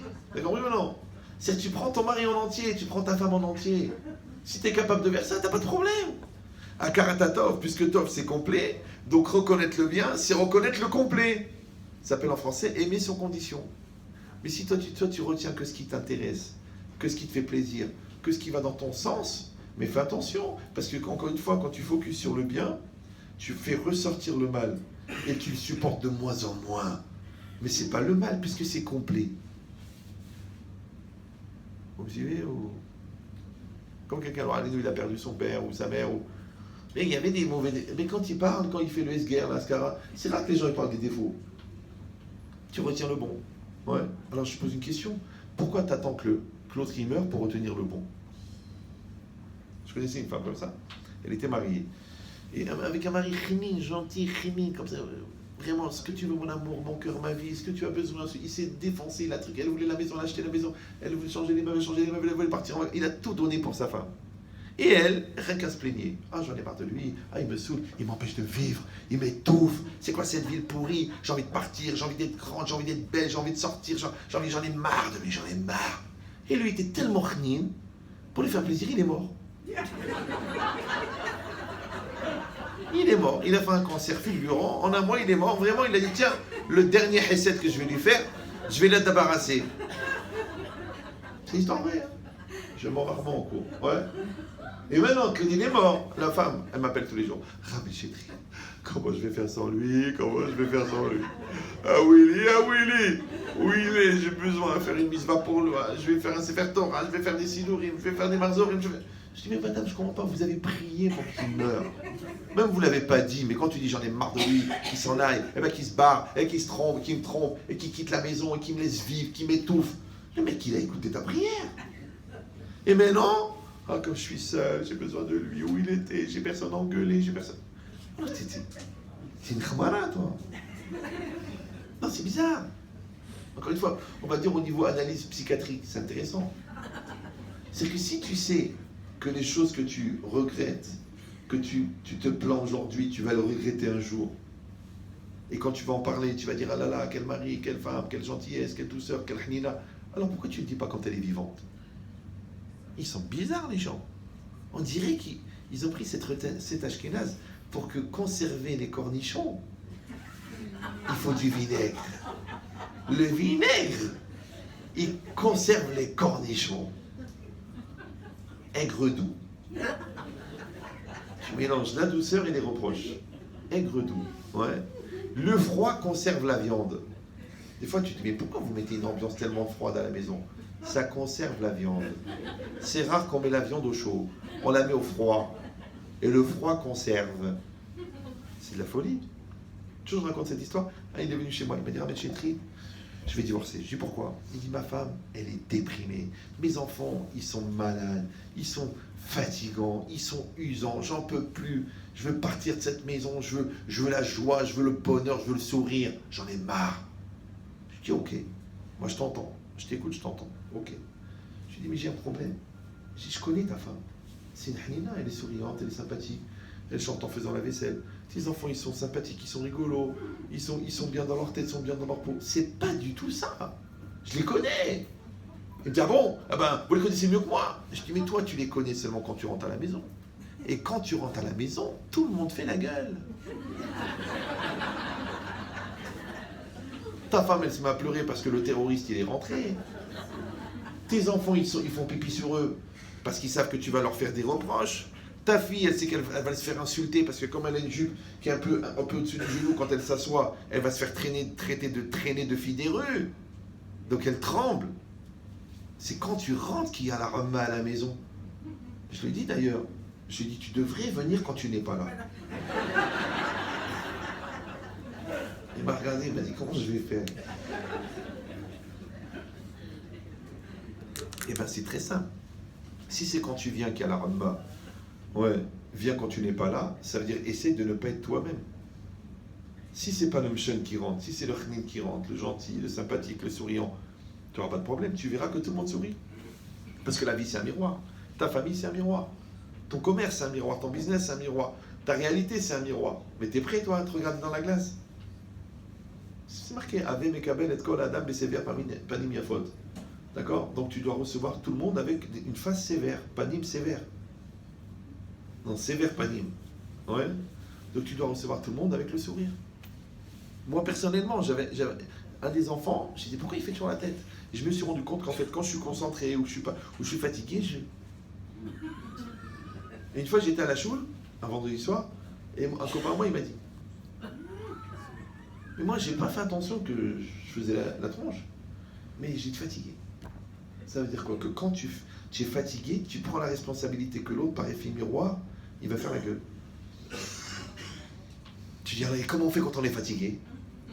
Eh bien, vu qu'on n'a jamais vu quelque part dans les livres scientifiques que sourire c'était fatigant.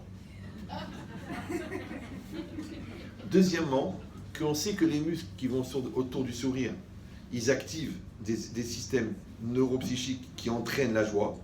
C'est-à-dire que quand tu souris, ça donne le sourire. Et quand tu fais la tête, ça se déprime. Tu le sais. Donc les gens qui ont carrément le rictus de la Honda, ils ont là, ça fait tellement longtemps qu'ils font la gueule, ils ont la bouche elle est comme ça. Tu dis mais essaye de sourire, mais je souris là. Tu vois pas comment je cache ma joie. Alors que tu as vu quand quelqu'un sourit, son visage il s'illumine. Même si c'est pas quelqu'un qui a un très beau sourire, mais quand quelqu'un sourit, waouh, c'est bizarre, non? Alors pourquoi quand quelqu'un sourit, son visage s'illumine, et quand quelqu'un ne sourit pas, son visage il s'éteint, parce que c'est le contraire de s'illuminer. Et je vous rappelle que quand quelqu'un s'éteint, c'est jamais très loin de la mort. On le dit en français, il s'est éteint. Et s'il s'est éteint, déjà que de son vivant c'était pas une lumière, imagine après sa mort, c'est carrément une ampoule qui a claqué. Donc, il faut sourire. Vous me suivez ou non? Sourions. Maintenant, le sourire, c'est pas seulement que tu vas te forcer à sourire. Tu vas sourire parce que tu es heureux. Donc, avant de rentrer à la maison, tu fais un petit bilan. Tu dis, elle est là, elle m'aime, elle me soutient, elle prépare le repas, elle tient la famille, elle est disponible, elle est sympathique, elle est chnina, elle supporte ma mère depuis 17 ans à la maison. Quand tu vois tout ça, tu rentres avec le sourire. Ouais.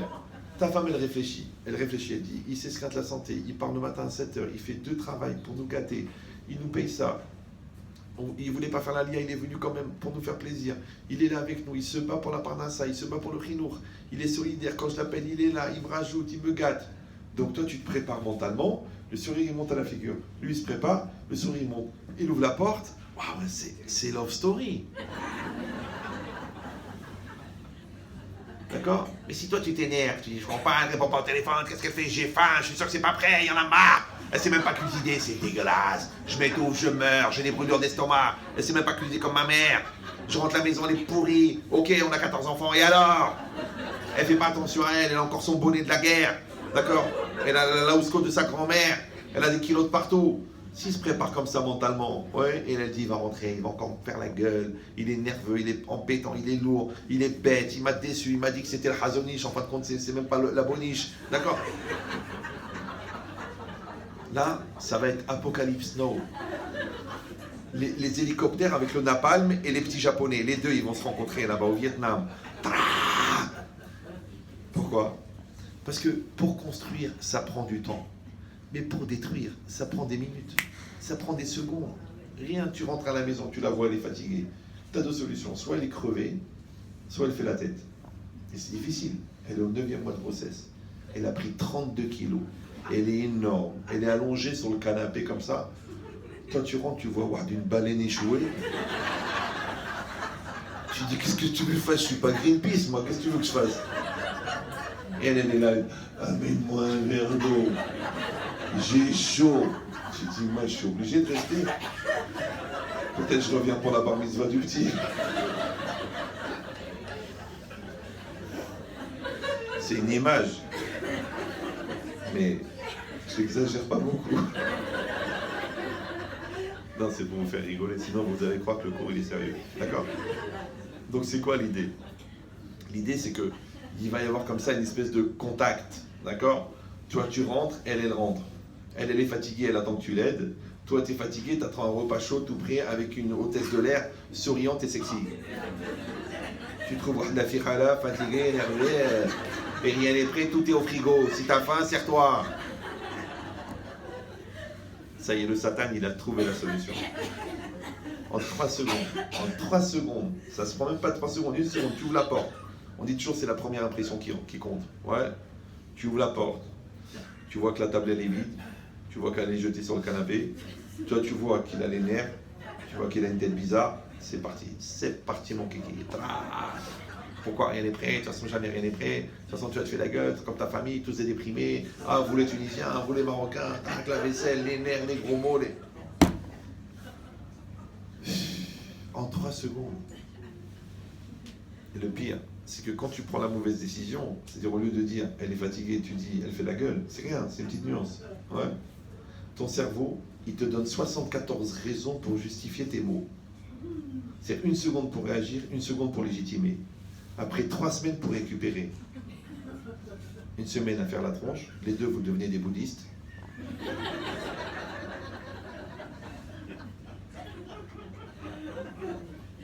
Chacun, des bouddhes. Ça s'appelle des bouddhistes. D'ailleurs, ils grossissent, ils perdent les cheveux, ils s'assoient par terre, ils bougent plus. Et ils parlent que du passé. On dit il Bouddha, il Bouddha, il Bouddha. Après, au bout d'1 semaine, il y en a un qui allume la radio, Mina Shamaïm, on tombe sur la chanson Le Premier Pas. J'ai dit, bon, est-ce que je vais faire le premier pas?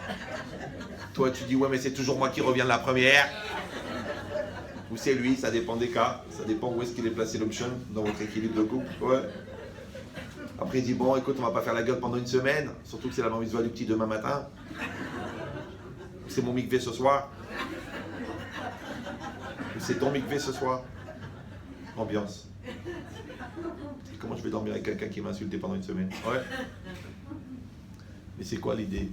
C'est que les 2 personnes, ils se disent, bon, allez, viens, on parle. Et quand on parle, on dit, ouais, tu m'as dit ça, et on démonte, et à la fin, on voit qu'il n'y a rien. Halom tov, halom shalom. Tu vois, comment on a pu inventer 74 raisons 1 seconde? Parce que le cerveau se met au service de ce pourquoi tu l'utilises. Si tu mets ton cerveau au service de la bonne volonté, il va trouver 74 raisons d'améliorer les choses. Si tu mets ton cerveau au service de tes mauvaises midotes, de tes mauvaises qualités, il va trouver 74 raisons pour expliquer pourquoi tu as fait une erreur. Vous me suivez ou non? Donc le cerveau n'est pas intéressant. Ce qui compte, c'est est-ce qu'il y a la bonne volonté ou il n'y a pas la bonne volonté. Vous me suivez ou non? C'est quoi la bonne volonté? C'est, moi j'ai dit toujours, quand c'est marqué dans la Gemara a dit, si quelqu'un il voit que le tsar il l'attrape, ouais, alors il doit l'emmener au Beth Midrash. S'il voit qu'il n'arrive pas, alors maskirim lo yom habita. Il faut lui rappeler le jour de la mort. Parce que quand quelqu'un il pense à la mort, ça le calme du Yetzirah. Ouais, c'est très rare que quelqu'un il a envie d'adultère quand il est en train d'enterrer son père. C'est rare. Il faut vraiment que le gars il soit bien tordu. Ouais. Donc quand tu vois la mort, tu réfléchis, tu dis truc. Ouais, mais quand tu as bu un verre d'eau trop, t'es à moitié bourré, il fait chaud, c'est l'été, et l'hôtel te dit viens, ouais, tu penses à faire des fautes. Donc ça veut dire maskirim lo yom habita, quand tu rappelles le jour de la mort, ça te calme. Alors moi j'ai dit, quand toi t'es énervé contre ta femme, t'es énervé contre ton mari, et t'es pas bien, et t'as envie de dire des gros mots, ou de penser à des choses ignobles, ou pourries, ou de la maudire, ou de penser au divorce, maskirim lo yom ha-choupa. Tu penses au jour de la choupa, rappelle-toi, le jour de la choupa, rappelle-toi, ouais, et combien est mon amour, mon cœur, ma vie, je donnerai tout pour toi, tu seras la mère de mes enfants, tu seras le père de mes enfants, rappelle-toi yom ha-choupa. Vous me suivez ou non? Si tu prends une référence, le yom ha-choupa. Et après, c'est quoi la choupa? La choupa, c'est un homme, une femme et le bon Dieu dans une choupa. Tout le reste, c'est en plus. Qu'est-ce qu'il y avait dans cette choupa? L'homme, la femme et Hachem. C'est tout. Ouais. Parce que les témoins, ils sont là pour valider. Le rabbin, il est là pour organiser. La famille, elle est là pour faire la bracha. Mais en vérité, qu'est-ce qui compte? L'homme et la femme et la shekhinah. Ah, maintenant, il s'est rentré à Facebook, l'ambiance, la rue, les nerfs. C'est rentré la bouffe, c'est ton corps, ton coach qui est trop proche de toi. ta copine, la divorcée, qui te dit pourquoi tu te prends la tête avec un lourd. Tous ces gens-là, ils n'étaient pas sous la choupa. Donc tu as changé le modèle. Tu gardes un modèle. Un modèle, c'est un homme, une femme et la Shekhina. Même les enfants, ils sont en dehors de la choupa. C'est bon, non? Même la famille, elle est en dehors de la choupa. Même le travail, il est en dehors de la choupa. Même l'argent, il est en dehors de la choupa. Même la santé, elle est en dehors de la choupa. Parce qu'il y a un homme, une femme et la Shekhina. Ouais. Alors quand tu prends une référence comme ça très très forte, oui, et que tu crées ce qu'on appelle en français une hiérarchie des priorités, d'accord? Donc la santé, elle ne peut pas remettre en cause le couple. La famille, elle ne peut pas remettre en cause le couple. Les enfants, ils ne peuvent pas remettre en cause le couple. Les parents, combien j'ai de cas? Le gars il me dit, mais je suis triste, c'est Kiboud Aven. Je comprends pas, mais si tes parents ils te poussent à divorcer, c'est pas Kiboud Aven. Vous me suivez ou non? Si tes parents, ils pourrissent ta femme, tu leur dis, écoutez, ou vous respectez ma femme, c'est mon choix. Je vais dire pire, même si tu t'es trompé. Tu as épousé l'Achmara, la tordue, la folle. Mais c'est ton choix. Qu'est-ce qu'ils veulent maintenant que tu divorces? Moi j'ai dit ça à des parents aussi. Mais ils disent, oui, vous comprenez, la belle-fille, elle est folle, elle est tordue, elle est mal dans sa peau, elle est menteuse, elle est tricheuse, elle est profiteuse, elle a fumé de l'héroïne et tout. Je dis, écoutez, elle est tout ce qu'elle est. Mais maintenant, elle est la femme de votre fils. C'est fini. Vous êtes condamné à l'aimer. Et si vous ne l'aimez pas, ça prouve que c'est votre belle-fille. Vous avez compris l'idée ou non? Eh ben c'est pareil. Comme toi, tu prends le rôle de porter le rôle que c'est ta belle-fille. Toi, tu prends le rôle que c'est ta femme. Toi, tu prends le rôle que c'est tes enfants. Toi, tu prends le rôle que tu es juif. Et si quelqu'un va dire, eh ben c'est pas évident de porter ce joug. Mais le joug, je te dis, il est lourd pour les gens qui n'ont pas des bonnes raisons de le porter. Maintenant, quand toi, tu vas avoir des bonnes raisons de le porter, il faut simplement développer la reconnaissance. Quand tu développes la reconnaissance, le joug, il est léger. Il disparaît. Vous me suivez ou non? Donc toi, tu dois rentrer à la maison et faire une liste de tout ce que ton mari t'apporte comme bien. Et toi, tu dois faire une liste de tout ce que ta femme te fait comme bien. Fais la liste. Ouais. Et quand il va arriver un accident, ou là un défaut, ou la daf elle va brûler, ou l'omelette elle n'est pas comme tu veux, ou qu'elle a dépensé un peu plus que d'habitude, ou que lui, une fois, un jour, il n'était pas souriant, ou qu'il y a un mot qui lui a échappé, tu vas prendre cette négation, tu ne vas pas la nier, parce qu'elle fait partie de lui, elle fait partie d'elle, et tu vas la mélanger avec tout le bien.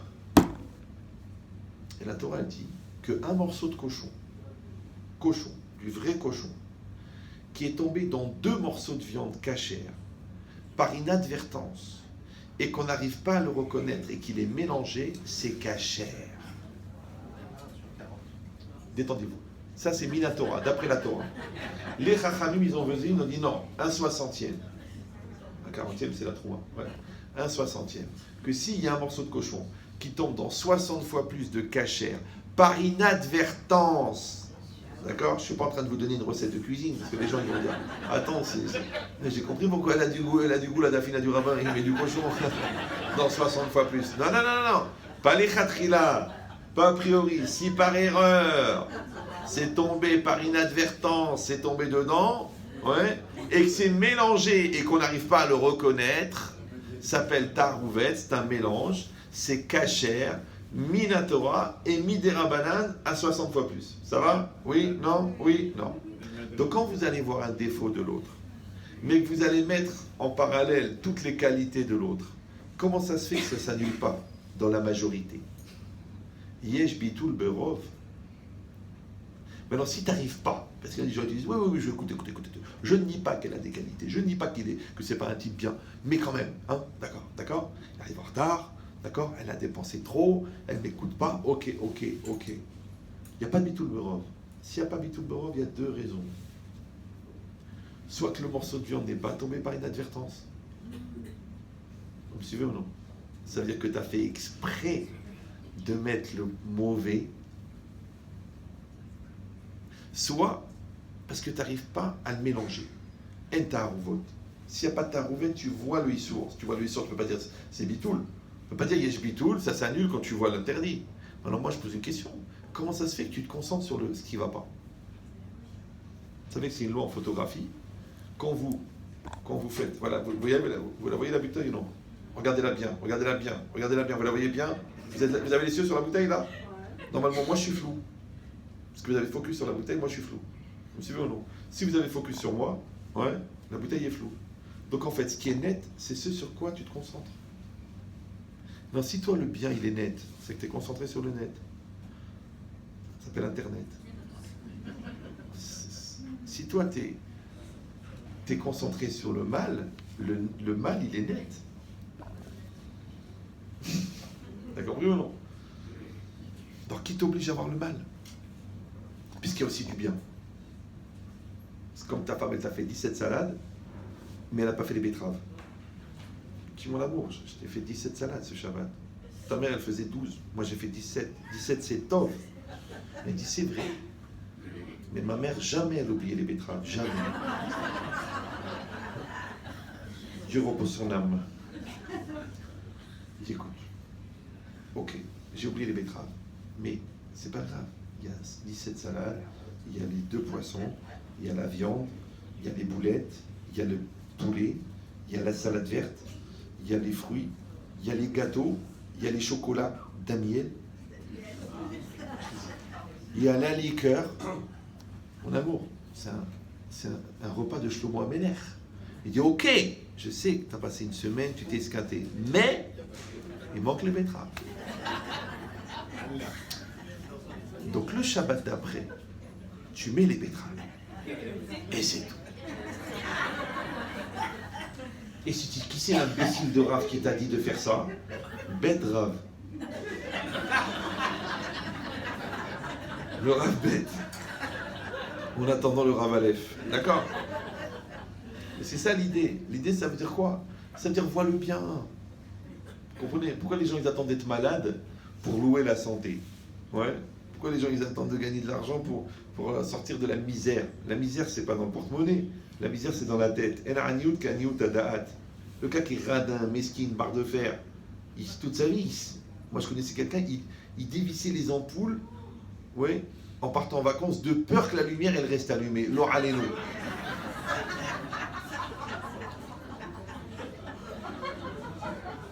Il y avait une certaine ville du Maroc. Il l'appelait la ville rose. Pas parce que c'était Toulouse, parce qu'il mettait à sécher les papiers de toilette. D'accord? C'est une façon de parler. Mais c'est vrai. Donc,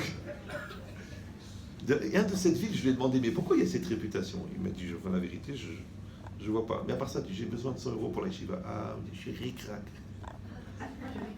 Une fois, il y en a un voleur, il est rentré dans la maison d'un gars comme ça. Il s'est mis à fouiller. Le gars, il a entendu du bruit, il est descendu. Il a dit, qu'est-ce que vous faites, monsieur? Il a dit, je suis en train de chercher de l'argent. Il dit, viens, je vais chercher avec vous. Il sait qu'il va rien trouver. Alors, de quoi on parlait? Ça fait 1h18 que vous me subissez. Je ne sais pas où vous trouvez la patience. Je crois que le chocolat, il va être très noir. L'idée, vous avez compris maintenant, c'est qu'on peut faire Bitul Berov. Baruch Hashem. Ouais. Les 3/4 de nos conjoints sont extraordinaires. Les 3/4 de nos enfants, les 100% de nos enfants sont extraordinaires. Ouais. Donc il faut arrêter de se plaindre, il faut arrêter de râler. Il faut arrêter de regarder le mal, il faut arrêter de soi-disant chercher à améliorer l'autre. Ça ne sert à rien. Moi, quand je me suis marié, j'avais 14 752 choses à reprocher à ma femme, le premier jour. Après, j'ai réfléchi, j'ai dit, il y en a 13 000 qui sont des faux problèmes parce que je n'ai pas envie de m'investir dans le mariage. Après, j'ai dit, il y en a à peu près 1450. Sur les 1450 qui restent, il y en a à peu près 850 qui sont hors sujet. Après, il y en a encore peut-être 600 qui sont pour plus tard, mais genre je les regarde maintenant parce qu'on ne sait jamais. Ouais. Après, il en reste 21. J'ai dit, il y a 19, c'est de la gava. Il en reste 2. J'ai dit, tu sais quoi, 2? Je laisse tomber pour 2. Et tout va bien. Tu as compris l'idée ou non? Pourquoi? Parce que ou tes reproches, ils vont alimenter ton angoisse, ouais, ou ta reconnaissance du bien, elle va alimenter ton amour. Maintenant, tu peux tellement aimer quelqu'un que tu peux tout passer. Vous savez, vous avez une terrasse, vous êtes à Natania, c'est facile à comprendre. Vous avez une belle terrasse, elle fait 100 mètres carrés. Ça fait longtemps que vous n'avez pas fait de ménage. Elle est un peu sale. Il y a 2 solutions. Soit vous prenez un tube de dissolvant, avec une boîte de coton-tige et vous mettez à plat ventre et vous frottez chaque tâche. Et comme il y a 180 mètres carrés, essayez de finir avant Rosh Hashanah, d'accord? Soit vous vous mettez en short, il n'y a pas de voisins, c'est tranquille, ouais. Vous prenez le karcher, vous prenez la serpillière, pieds nus, et la raclette là, et vas-y, mets-lui 2 millions de litres d'eau. Et frotte, en 1 heure c'est nickel. Bon, tu vois ou non? Donc soit tu vas être le méticuleux qui va chercher chaque défaut pour essayer d'améliorer Monsieur Manon, le psychologue de l'autre, ouais. Soit tu vas mettre tellement d'amour, mais tout va partir. C'est ça l'idée. Dans quel esprit tu viens? Est-ce que tu viens dans un esprit de bonne volonté ou est-ce que tu viens dans un esprit de mauvaise volonté? Est-ce que tu viens pour construire ou est-ce que tu viens pour détruire? Est-ce que tu viens pour voir des qualités ou est-ce que tu viens pour voir des défauts? Et toi tu dis, mais moi c'est ma femme. C'est ma femme. Ouais, c'est mon mari. J'ai vu des gens, ils étaient là en train de s'engueuler, ils sont revenus 7 ans de mariage, 7 ans de guerre. Ouais, l'argent, les nerfs, la famille, les Marocains, les Tunisiens, 7 ans. La Shemitah. En fait, c'était la Shmata. Ouais. Je l'ai attrapé, j'ai dit, écoutez, madame, fermez-la. Fermez-la. J'ai regardé le mari, j'ai dit, écoute-moi bien, toi. Si ta femme, elle attrape une maladie du cœur et elle va mourir, et il y a un seul cœur qui est compatible dans le monde entier, et c'est le tien.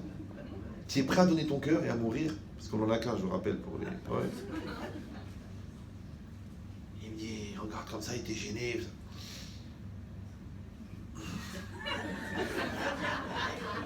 Il me dit, ok. Maintenant, ils étaient venus pour divorcer. Hein. Le lendemain, le guet. Et pas un guet rapide, un jet, d'accord? Après, je regarde la femme, je dis, madame, imagine, ferme-la toi. Je dis, écoutez, madame, imaginez maintenant, votre mari, il est atteint d'une maladie du cœur. Il y a un seul cœur qui est compatible dans le monde entier, c'est le vôtre. Vous êtes prête à le donner pour que votre mari vive, même si vous allez mourir? Elle se met à pleurer, elle me dit, mais bien sûr, mais moi je lui donne mon cœur. C'est un beau film, ça s'appelle La Lahnina. D'accord? Alors, le metteur en scène s'appelle M. Kabbalah. Très très beau film, d'accord? Alors, c'est quoi l'idée? Alors, je les ai regardés les deux, je dis, je comprends pas.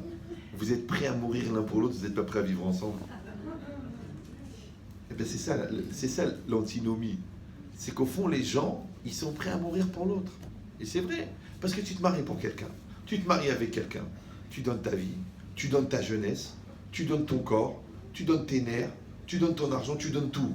Mais quand on te demande de donner le plus dur, c'est quoi de donner le plus dur? C'est quoi le plus dur à donner? Hein? C'est de donner son kavod. C'est de se remettre en cause. C'est de baisser la tête. C'est de chercher la bonne solution. Ça, c'est le plus dur. Comme ça, il explique le Rav Shimshon Raphaël Hirsch, qui n'était pas marocain. Et il explique là-bas dans la mitzvah de l'otikom et l'otitor, l'interdit de garder rancune et de se venger. Il dit là-bas, la Torah, elle t'a pas demandé, comme dans un chesed, de donner de l'argent ou de donner des forces. Là, elle t'a demandé le plus grand sacrifice. Elle t'a demandé de donner de ton kavod. Ouais. En français, ça s'appelle la capacité à se remettre en cause.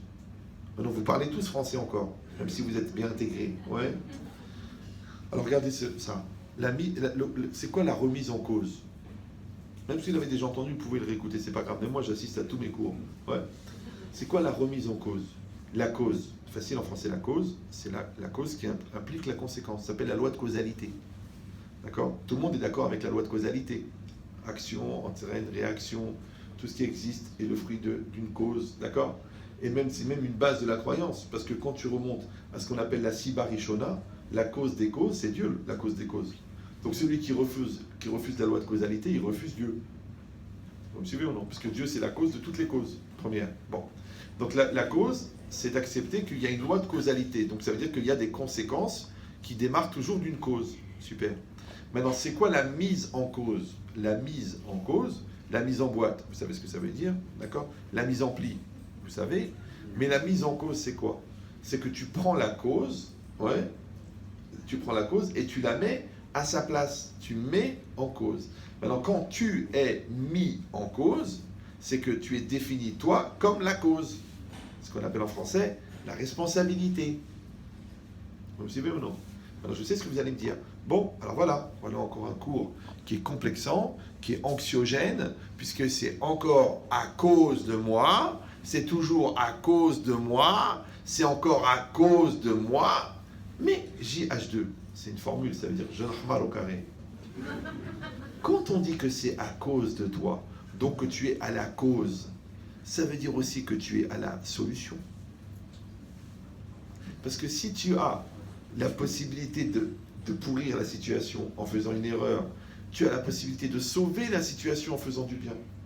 C'est comme si je te dis tu tiens le volant. Je dis mais fais gaffe, c'est toi qui conduis. Tu vois pas qu'il y a des gens qui traversent? En même temps que je te dis tu peux tuer quelqu'un, en même temps je te dis que tu peux sauver quelqu'un. Donc la mise en cause chez les gens qui sont bien dans leur tête, ça s'appelle la liberté. Et chez les gens qui sont mal dans leur tête, ça s'appelle l'angoisse. Et c'est toujours la mise en cause. Ça va toujours? Voilà. Alors si ça c'est la mise en cause, c'est quoi la remise en cause? Ok, ça y est, j'ai compris, je suis la cause. Ça veut dire que j'ai ma part. Ça veut dire que dans chaque situation, c'est minimum 50-50. Ça veut dire que je peux arranger les choses. Ça veut dire que je suis concerné. Ça veut dire que j'ai la émouna. Ça veut dire que je peux régler le problème. Ok, j'ai compris. Ça, c'est la mise en cause. Mais c'est quoi la remise en cause? Si la mise en cause, c'est le sentiment de responsabilité, d'accord? Donc la remise en cause, c'est la perpétuité du sentiment de responsabilité. Et comment on appelle en français la perpétuité du sentiment de responsabilité? La maturité. C'est ça la maturité. D'accord? Donc quand je suis responsable de payer le loyer, et je suis responsable de rembourser la dette, et je suis responsable d'amener à manger tous les jours à ma famille, ouais, mais je suis aussi responsable du sourire. Je suis aussi responsable de plaire à mon mari. Je suis aussi responsable de trouver les mots pour être gentil avec ma femme. Je suis responsable de mettre en place une bonne ambiance. Je suis responsable de faire un Shabbat sympathique. Je suis responsable de préparer un Dvar Torah, d'organiser un voyage à Prague pour nous deux. Je suis responsable de mettre de côté pour notre retraite. En fin de compte, la responsabilité, c'est l'expression de la maturité. Maintenant, si on est des couples responsables, si on est des couples matures, ouais, alors moi je vous dis la chose. Des fois je reçois des gens très rares, et je leur dis écoutez, quand je vois qu'ils sont vraiment bloqués, j'ai écouté. Vous habitez où? Ils disent bon, on habite à Neuilly-sur-Seine, ou à la Garenne-Colombe, ou dans les territoires, à Saint-Denis, ou à Épinay, où j'habite là-bas, en bordure de Gaza, ouais. Je leur dis écoutez, je vois que vous avez des difficultés. Écoutez, j'ai pas beaucoup de temps là parce que je dois partir, j'ai un cas très grave et la vérité, je suis submergé de problèmes de couple. Alors et voilà, si vous voulez, j'ai besoin d'un service. Si on peut faire une shoot à foot, une association, et par le sroud de cette mitzvah, si Dieu veut, vous-même vous allez être aidé dans votre couple. Tiens bon, c'est quoi Rav, qu'est-ce qu'on peut faire pour vous? Si on peut vous soulager, je dis écoutez, voilà, j'ai un couple qui habite à Neuilly, justement comme vous, qui habite à la Garenne-Colombe, qui a des gros problèmes, et c'est un jeune couple. Ils font beaucoup d'erreurs de langage, de solidarité, des erreurs d'investissement, des erreurs de compréhension. Et je voudrais que vous les preniez en charge. Donc vous les prenez, vous les recevez une fois par semaine, vous leur parlez, vous leur donnez des conseils, puisque vous avez 15 ans de mariage, et eux, ils sont des jeunes mariés. Et bien vous les aidez, tout ça. Alors le gars, il me dit, mais Rav, on est venu parce qu'on a des problèmes. Alors vous voulez qu'on aide un autre couple qui a des problèmes? Je dis, mais non, parce que ce couple-là, en fait, ils démarrent dans la vie, ils n'ont pas d'expérience, et donc ils n'ont pas le recul et l'arma, ils n'ont pas usé leur crédit, ils ont encore du courage, de la force, ils y croient, ils ont de l'espoir. Seulement, ils ne savent pas, ils ne sont pas orientés, il faut juste leur expliquer. Écoutez, ne parlez pas mal, ne dites pas des gros mots, mettez pas une ambiance pourrie, dites merci quand l'autre, elle vous fait à manger, appréciez les efforts de l'autre, souriez naturellement, soyez généreux dans l'intimité, ne vous endormez pas juste après, ne vous faites pas la gueule juste avant, d'accord? Donc donnez-leur tous ces conseils, puisque vous les connaissez les conseils. Elle dit oui, on les connaît, bien sûr, puisque c'est tout ce qu'on n'a pas fait. D'accord? Eh bien, occupez-vous de ce jeune couple, et comme ça, vous les allez accompagner. Oui, mais Rav, on ne comprend pas très bien, parce qu'on est venu pour nos couples à nous, maintenant vous voulez qu'on s'occupe d'un autre couple, c'est un peu bizarre comme démarche. Alors, je dis, écoutez, je vais vous faire une confidence, ce couple-là, c'est le vôtre. C'est un grand auteur marocain qui s'appelait Mziana. Ouais. Parce que votre couple à vous, ouais, il n'a pas été travaillé, il n'a pas été construit, vous n'avez pas pris le temps de le faire. D'accord? Vous étiez tellement pris dans la bar mitzvah, et dans le démarrage du couple, et dans les caractères de l'autre, et dans la belle famille, et dans où est-ce qu'on passe Shabbat, et pourquoi tu mets des talons trop hauts, et ta jupe et des cours. Vous étiez tellement pris par les lourdeurs que vous n'avez pas pris le temps de construire votre couple.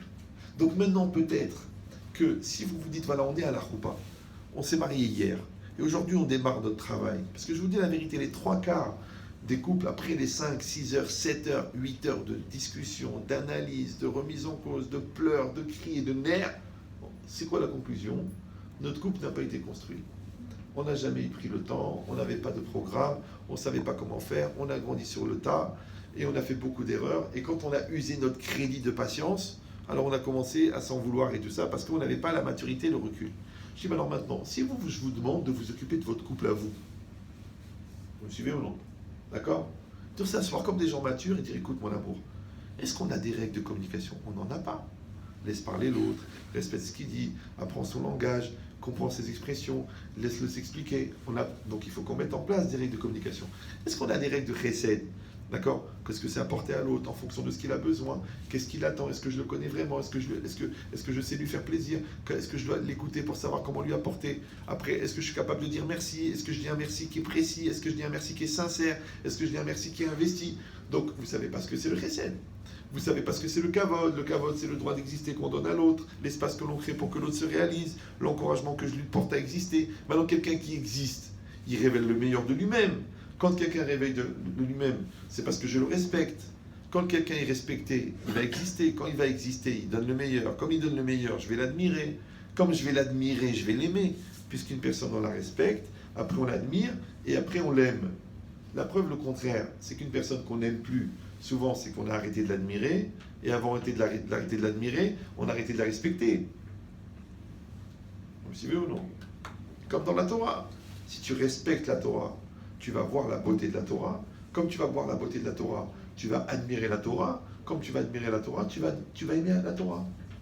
Mais toi, tu pratiques rien, tu étudies rien, et ton copain Mathieu de la Croix, il vient et tu dis, mais enfin, je comprends pas, Moïse. Tu n'écoutes pas les cours de Ben Chetrit? C'est très bizarre. Aujourd'hui, il y a des phénomènes paranormaux, ouais, des Juifs qui viennent chez moi, perdu de Saint-Étienne ou là de Picardie ou là de Corrèze, et qui me dit, écoutez, j'ai mon meilleur ami qui est non-juif et qui m'a recommandé vos cours. Je dis, mais pourquoi vous aviez fait une croix dessus? C'est très bizarre. C'est eux, non? Parce que moi je me demandais pourquoi il y avait tellement de non-juifs qui écoutaient. Maintenant j'ai compris. C'est pour dire à des juifs comment ça se fait que vous n'écoutez pas. Parce qu'ils ne veulent pas écouter les rabbins. Du coup, c'est le Zohar qui dit ça. Le Zohar, il dit que quand tu ne veux pas écouter les rabbins, on t'envoie des goïms pour t'expliquer c'est quoi le bien. C'est un grand auteur marocain qui s'appelait Simsilenou qui a expliqué ça. D'accord? Donc si vous comprenez ça, ça veut dire que quand on est dans une logique positive de construire son couple, et ce qui est extraordinaire, ça qui est beau, moi mon record c'est 32 ans. Vous me suivez ou non? C'est un couple de 32 ans de mariage, genre des gens un peu âgés de Sarcelles. J'en ai marre, elle est folle, elle me prend la tête, elle me refuse son devoir conjugal. Et l'autre, elle me dit, mais que je comprends pas, regardez l'âge que j'ai, je suis une grand-mère, il vient derrière moi à la cuisine, mais il est fou! 32 ans. C'est pas mal, 32 ans. Je dis, écoutez les deux perdreaux, là. Vous n'êtes même pas mariés. Je dis, comment on n'est pas mariés? Mais enfin, qu'est-ce que vous racontez? C'était à Tunis, en 54. Je dis, vous n'êtes pas mariés encore. Je dis, voilà le programme. Je leur donne un programme. Vous écoutez les cours. Le gars, je lui ai donné mon cours de Hatan. Hatan, c'est Ma'adrachat Hatanim. Je ne sais pas si vous comprenez ça. J'explique au gars ce que c'est une femme, comment il faut se conduire avec elle, ce qu'on doit faire, ce qu'on ne doit pas faire, ce qui est honteux, ce qui est assourd, ce qui est dangereux, ce qui est délicat, ce qui est méchant, ce qui est cruel. Le mec, maintenant, il a 32 ans de mariage. Je ne sais pas si je suis en train de lui expliquer comment il faut se conduire avec sa femme. La femme, elle m'appelle au bout d'une semaine. Mais qu'est-ce que vous lui avez fait? Mais quelle gentillesse, mais quelle bonté, mais magnifique! Je dis, vous, monsieur, mais je l'adore. Mais la chance que j'ai d'avoir une femme pareille. Genre, où sont les reproches, les nerfs, les gros mots, les insultes, les noms d'oiseaux? Il n'y en a plus. 32 ans de mariage. 32 ans à être l'un à côté de l'autre au lieu d'être ensemble. Parce que c'est débile, hein, ce que je vais vous dire. C'est débile. Mais si vous mettez de l'essence dans une voiture, elle va rouler longtemps. Mais si vous mettez l'essence à côté, elle va tomber en panne. Quand tu mets l'essence, tu donnes de la bonté, de la gentillesse, de la douceur, de la finesse, de la remise en cause, du travail des midotes, tu pries pour elle, tu pries pour lui, tu évolues, tu lui fais les plats qu'il aime, tu t'arranges, tu trouves le secret. Si tu ne le connais pas, tu demandes à Victoria. Il y a des systèmes, d'accord? Mais tu fais quelque chose. Mais toi, tu fais rien. Et des deux comme ça, c'est beau. S'il change, s'il est différent, si elle n'est pas comme ça, si elle n'est pas comme ça, si elle est comme ça, si elle devient comme ça, si elle est comme ça, j'attends qu'il devienne comme ça, j'attends qu'il vive comme ça, comme ça. Je dis, écoutez, madame, vous avez deux solutions. Soit vous espérez qu'il devienne ce que vous attendez, soit vous apprenez à l'aimer pour ce qu'il est. Elle me dit jamais. Je dis, bon, venez, on fixe la date du divorce. Vous suivez ou non? Encore une fois, j'ai démarré par le travail des midotes. Donc je termine par le travail des midotes. Si le monsieur, il s'engage à travailler sur lui-même, donc ça veut dire qu'il est le meilleur de ce qu'il peut devenir. Ouais. Donc n'attendez pas de lui qu'il soit quelqu'un d'autre, puisqu'il est ce qu'il est. Donc il faut l'aimer tel qu'il est. Si elle fait son maximum, elle fait son maximum. Ouais. Elle est gentille, elle est chnina, elle te cuisine, elle t'arrange, elle te truc, elle se maquille, elle se prépare, elle t'accueille, c'est ça ce qu'elle est. Tu dis oui, mais moi je voulais une intello, ou le contraire, je voudrais une femme fatale, ou moi je voulais. Elle est comme elle est. C'est une chnina, c'est une chnina. Elle est religieuse, elle est religieuse. Tu dis oui, mais elle me saoule. Pourquoi la religion, pourquoi la Torah, pourquoi... Arrête. Mais pourquoi tu voulais pas une fille des rues, non? Tu voulais une fille de famille, tu voulais une sadéquette. Voilà, tous tes enfants, Baruch Hashem, ils sont dans la Torah, ils sont docteurs, ils sont ingénieurs, ils sont à la yeshiva. T'es content, non? Qui c'est que grâce à quoi? Grâce à toi, avec ta belote, ton poker et ta bourra et ta boutarde, ils sont devenus comme ça. Ils sont devenus grâce à elle. Alors pourquoi tu lui reproches qu'elle t'a sauvé? Elle t'emmène au Gan Eden, alors que toi, tu aurais été au Guéhinam tranquille, perdu là-bas, jeté avec une Goya. Donc, dis-lui merci. Donc toi, tu dois passer ta journée à lui dire merci, et elle doit passer la journée à dire merci. Et bien, remarquez bien que quand la bouche, elle est occupée à dire merci, elle n'arrive pas à faire des reproches. Vous me suivez ou non? Ça veut dire que quand on démarre sur une base de travailler les midotes, et qu'on perpétue ça à travers un travail de construction dans la bonne volonté, ouais, il peut arriver que du bon.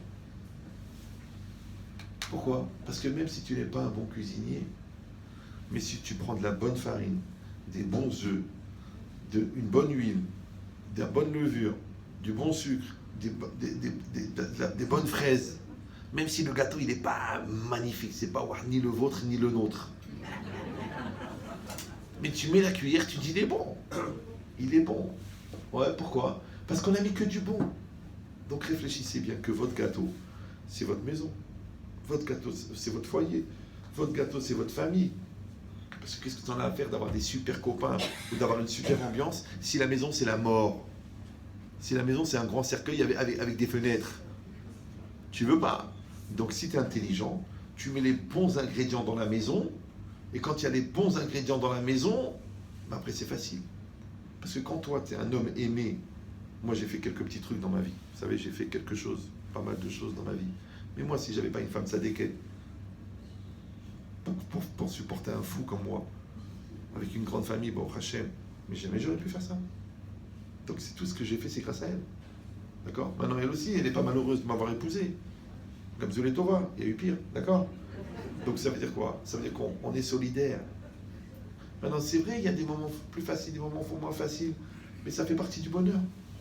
Donc si on est intelligent, on prend cette énergie-là, on la met avec la bonne volonté, avec les midotes, avec les efforts, avec la douceur, avec la reconnaissance.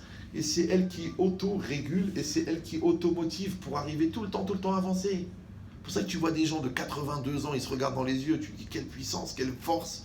Et tu vois des gens de 6 mois de mariage, ils peuvent même plus se voir. Pourtant, ils travaillent les deux chez Optical Center.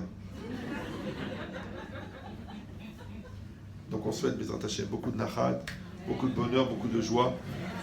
Un avertissement, tout ce que j'ai dit, c'est que de l'amour et que de l'intelligence. Ne rentrez pas chez vous en disant, tu as vu, tu as écouté.